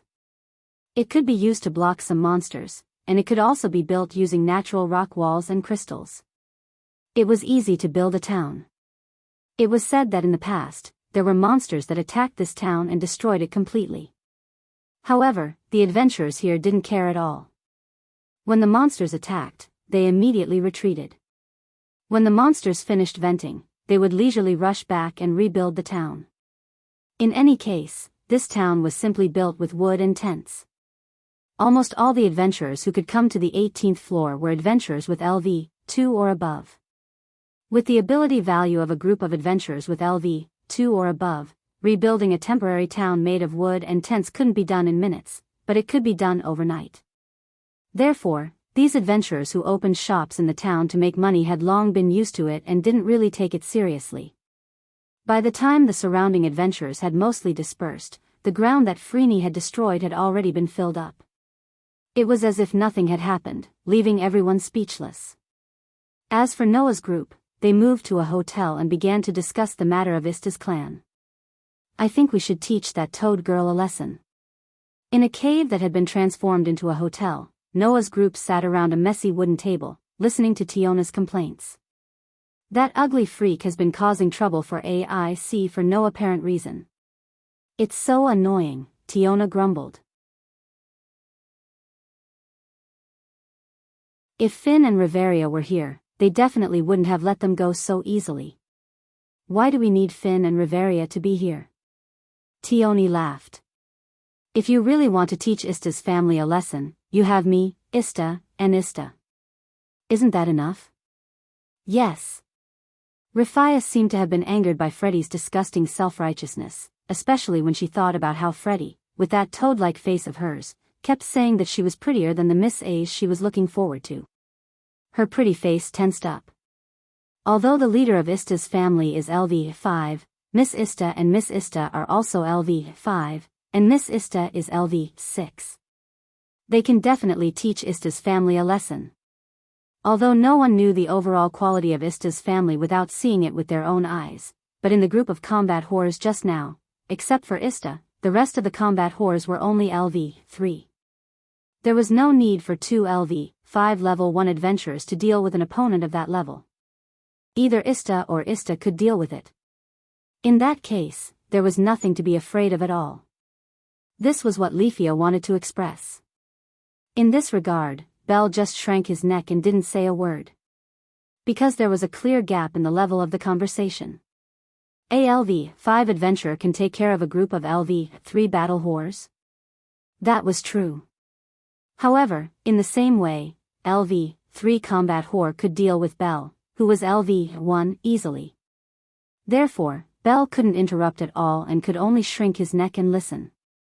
Lily, on the other hand, frowned slightly and said, "Don't worry." But why did the leader of Ista's family suddenly become strong? Lily pointed out the most crucial question. At that moment, everyone, including AIC who had been silent, cast their eyes on Noah. Under everyone's gaze, Noah couldn't help but recall the Vulpera girl who was put into an iron box by Ista's family. So, Noah said so. There's no doubt that Ista's family should be like me. They must have mastered some means to increase their strength in a short time. Otherwise, with the strength of that arrogant toad girl, it's impossible to win against AIC. Noah looked around at the group of girls. The question is, what does that means? Everyone suddenly became silent. Only Tiorn suddenly tapped his palm. Now that you mention it, I suddenly thought of something. Everyone's gazes immediately gathered on Tyogni.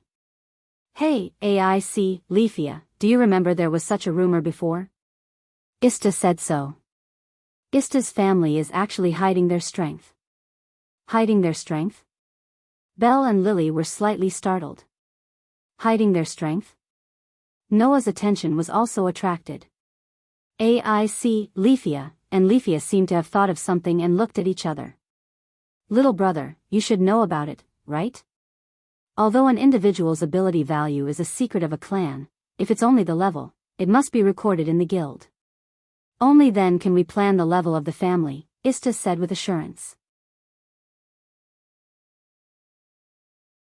Previously, a few clans who were hostile to Ista's family complained to the guild, saying that Ista's family members were far stronger than the official level reported to the guild.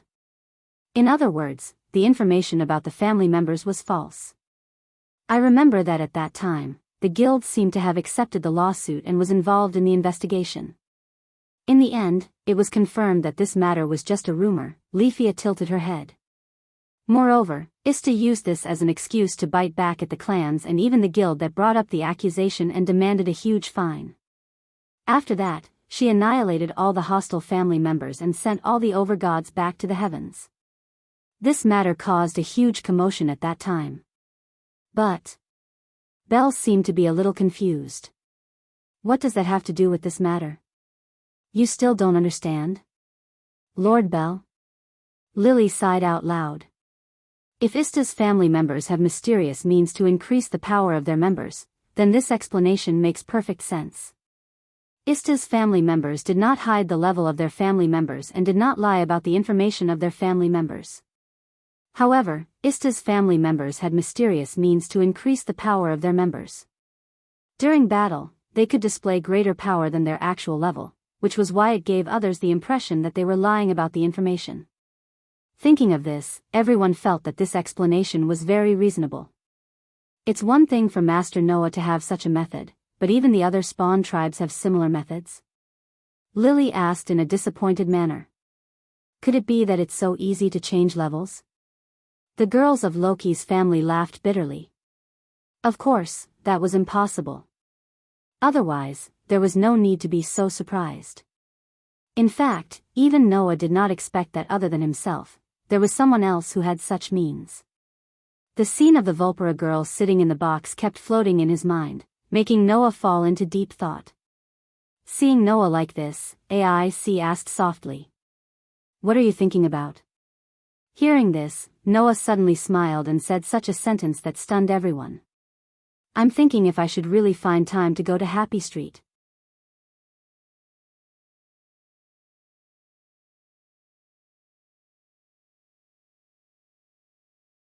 Chapter 1991.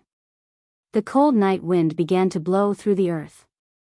The white walls and giant towers that reached the sky silently exuded a solemn atmosphere.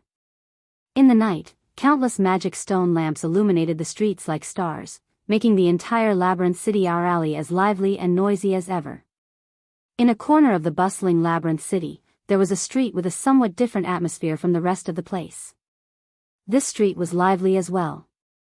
However, the liveliness had a kind of atmosphere that made people feel hot all over. There, the buildings were like hotels, and they were filled with people. There, the color of the magic stone lamps were very ambiguous peach-colored, making people's emotions involuntarily rise. Over there were many women wearing very bold evening gowns that exposed their entire backs and waists. They were all wearing coquettish and heavy makeup. There, the men all had a somewhat wretched smile on their faces, holding hands with scantily clad women, walking into the surrounding buildings very intimately. Under such circumstances, the whole street was filled with a charming atmosphere. People would unknowingly be led by the nose by the atmosphere, walking towards a depraved but unforgettable road. Here was Happy Street. Almost all the buildings here were brothels. Almost all the women here were prostitutes. The men were here to flirt with women. The women were here to compete with one another in terms of beauty. There was no doubt that this was a place where decent people would never come. However, this was the territory of Ista's clan. The base camp of Ista's clan was in the deepest part of Happy Street. It was a magnificent and beautiful palace. At this moment, on the top floor of the magnificent and beautiful palace, outside an open-air balcony, there was a figure. It was not an exaggeration to say that she was a woman with 1,000 charms. The woman had a gorgeous crown-like crown, and her body was also full of jewelry. She looked like a noble woman, giving people a feeling that she was born in a very luxurious family. However, this mature woman only wore a belt that could not be called clothes at all, a waistcloth and a thin cloth belt that covered her full upper body. The amount of skin exposed to the air was shocking. Her figure was slender, and the curves of her body were perfect to the extreme. Her appearance was outstanding, and could be called as beautiful as a fairy. His brown skin had an indescribable wildness. There was a choking sweet perfume lingering on her body. This person was the master god of Ista's clan. The leader of the Happy Street, the goddess of beauty Ista. However, this beautiful goddess kept looking at the direction of the Tower of Babel. Her eyes were filled with dark emotions that even mortals could not understand. That emotion was called jealousy. What right do you have to be so high and mighty while I have to be looked down upon by you in such a small corner? Ista stared at the top of the towering Tower of Babel with her sharp eyes. The words she uttered were filled with heart-palpitating hatred. In what way am I inferior to you? Undoubtedly, they were both beauties, but Freya was much more famous than Ista. Undoubtedly, they were both charming, but no one thought that Ista was prettier than Freya. In addition, Freya's clan was much stronger than Ista's clan. All these advantages made Ista's heart filled with unparalleled jealousy and hatred. Sooner or later, I will drag you down from there. After leaving this sentence, Ista withdrew her gaze. She raised the pipe in her hand, took a puff, and then exhaled a thick cloud of smoke. At this time, a young man came in from outside and reported to Ista respectfully. Lady Ista, Lady Friuli, and the others are back. Back? Ista didn't even turn her head. She lay on a chair on the open-air balcony and said casually. Friuli, that idiot, probably won't report anything to me. So, let Aisha come over. Yes. The young man retreated. Not long after, Aisha walked into the open-air balcony with her slender and tall legs. She didn't lose her elegance and didn't care about trifles. As soon as she came in, Aisha said directly. We failed. Really? Ista still looked indifferent as if she didn't care about the result at all, but her slightly narrowed eyes looked up and stared at Aisha. What's the reason? An unexpected person appeared, Aisha said faintly. We ran into a level 1 adventurer from Loki's clan. A level 1 adventurer from Loki's clan? Ista raised her eyebrows and almost immediately understood. Could it be the swordswoman? Yes, Aisha replied concisely. Then, that ugly monster Friuli went berserk and made all of Freya's clan run away. That toad girl is really a person who can't do anything right. If it weren't for her LV5 ability value, I would have kicked her out. Ista snorted. Forget it, it's just a group of members who can't show up in front of Freya's clan. It's not a big deal if they don't stay, as long as they can disrupt Freya's clan's mission. The reason why the battle horse of Ista's clan appeared on the 18th floor, and even the LV5 leader was sent there, was because Ista received news that Freya's clan seemed to be on the move. They gathered a lot of members and entered the underground city.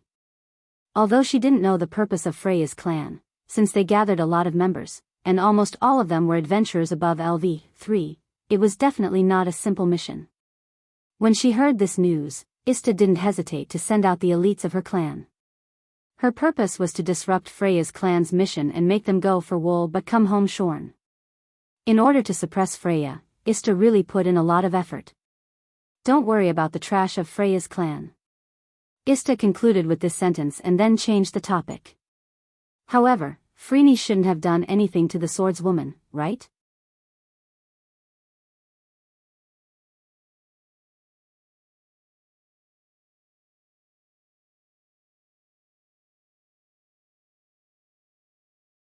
Chapter 1992.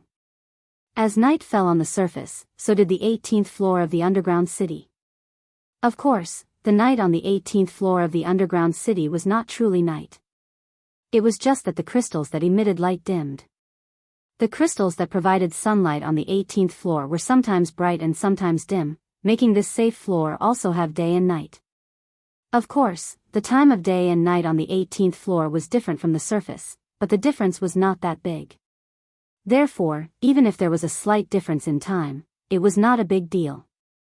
However, if monsters suddenly attacked at night, it was almost no different from the surface. It was an extremely dangerous thing. Therefore, adventurers were not willing to camp in the wild. They were afraid that they would be attacked by monsters unknowingly and die in their sleep. Apart from those adventurers with great abilities or large groups of adventurers. At the end of the grassland not far from the entrance of the 17th and 18th floors, a bonfire was burning slowly in front of a forest. Tiona, Tiani, and Leafia were gathered around a bonfire and chatting. Bale and Lily were setting up tents. It seemed that they were really preparing to camp with the girls of Loki's clan. It was a pity that Tiona and Tiani kept complaining about sleeping with them, but Noah vetoed it in the end. Although the 7 of them could only share one tent, Noah made a prompt decision and directly gave the order. The boys and girls took turns to rest. When one party rested, the other party was responsible for keeping watch at night to avoid being attacked by monsters. Tiona and Tiani, the open Amazon sisters, were the most reluctant about this, but Rafia and Bale were both relieved. It would be too difficult for this pair of innocent men and women to sleep in the same tent with the opposite sex. After the basic rules were set, everyone moved here and began to prepare to camp.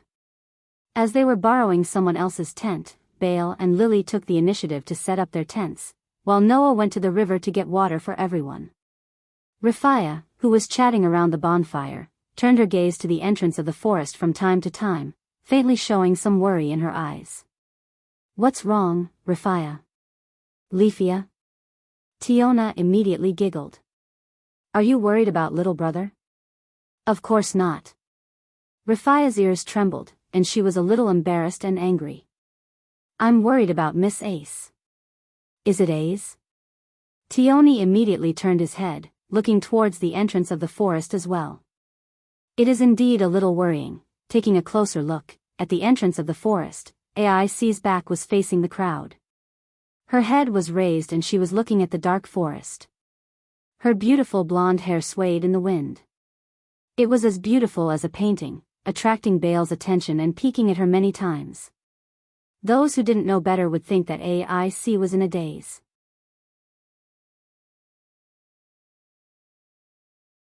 However, the young ladies of the Loki clan who knew Aic well understood that she was in low spirits. It must be because of that toad girl, Tiona said hatefully. After the fight with that toad girl, AIC has been like this, listless. That's not surprising. Tiorn sighed. AIC has always been pursuing strength. It was not easy for her to rise to LV6, but she couldn't even win against a LV5. Even if the other party used some means to increase her strength, she should still feel resentful, right? Miss Ace shouldn't be so stubborn, right? Rafia seemed to be really worried. Why don't we go and comfort Miss Ace? Comfort? Tiona was a little distressed. But I'm not good at comforting people. It would be good if Riveria was here. Tioni shrugged. Although Riveria is not very good at comforting people, at least when facing Riveria, AIC can't help but open up and talk to her. Then what should we do? Rafia began to feel anxious. I can't just leave Miss Ace like that. Tiona and Tioni both nodded. They also couldn't just leave AIC alone. Just when the three clumsy little girls didn't know what to do, a voice barged in. What can't be left alone? Hearing this voice, the young ladies were startled at first, then they all turned their heads and looked towards the source of the voice. Noah, who was holding a wooden cup filled with water, was walking over slowly with a puzzled look on his face. Why do all of you look like you've lost a wallet, but don't know if you should go and find it? The three young ladies ignored Noah's ridicule, and stared blankly at Noah. Then, their eyes lit up. Looks like there's no need to look anymore. Tioni smiled. The best comforter has come knocking on our door. Comforter? Noah was stunned. What and what? Ignoring Noah's shock, the twin Amazon sisters stood up and pushed Noah's back at the same time. They pushed Noah in the direction of AIC, and said so as they pushed. All right, don't worry about that kind of small matter, little brother. Let's go and have a chat with AIC. Chat with AIC? Noah immediately understood. Looking at AIC, who was standing at the entrance of the forest in a daze, Noah smiled helplessly. That girl, is it so easy to take things too hard? With that said, Noah did not resist Tioni's strength, and under the twin sisters' push, he walked towards AIC.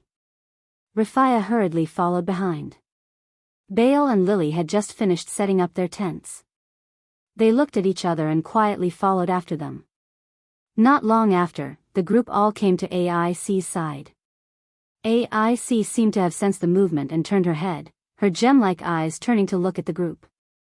Her beautiful eyes sparkled like stars in the night sky, and Rafia and Bale were almost stunned by her beauty. Everyone. AIC looked at the group that came to her in a daze and asked hesitantly. What's wrong? No. Nothing. Rafia hurriedly said. It's just that Mr. Noah seems to have something to say to Miss AIC. AIC blinked and looked at Noah. Under AIC's gaze, Noah was speechless. Do your best, Tioni and Tioni muttered softly behind Noah's back, causing Noah to almost lose his temper. Noah sighed and looked at AIC. Are you still thinking about what happened during the day? Under Noah's gaze, AIC lowered her head and muttered softly like a child who had done something wrong. I'm just thinking about what that power is. Of course, she was not referring to Frey's power, but the mysterious method that allowed Frey's strength to increase greatly. Evidently, after seeing that method, AIC began to subconsciously think about it again. She wondered if she could also increase her strength like that. Actually, I don't really understand. Noah looked straight at AIC. Why are you so obsessed with increasing your strength? AIC fell silent. It wasn't just AIC. Even Tioni, and Rafia fell silent, causing Belle and Lily to be confused. That was what Tiona had said. Actually, I've always had this thought. Tioni seemed to want to say it out loud. AIC, why do you only want to become stronger? Tioni and Rafia looked at AIC, as if they were also curious about this question. It seemed that even among Loki's family, not many knew why AIC was so obsessed with obtaining power.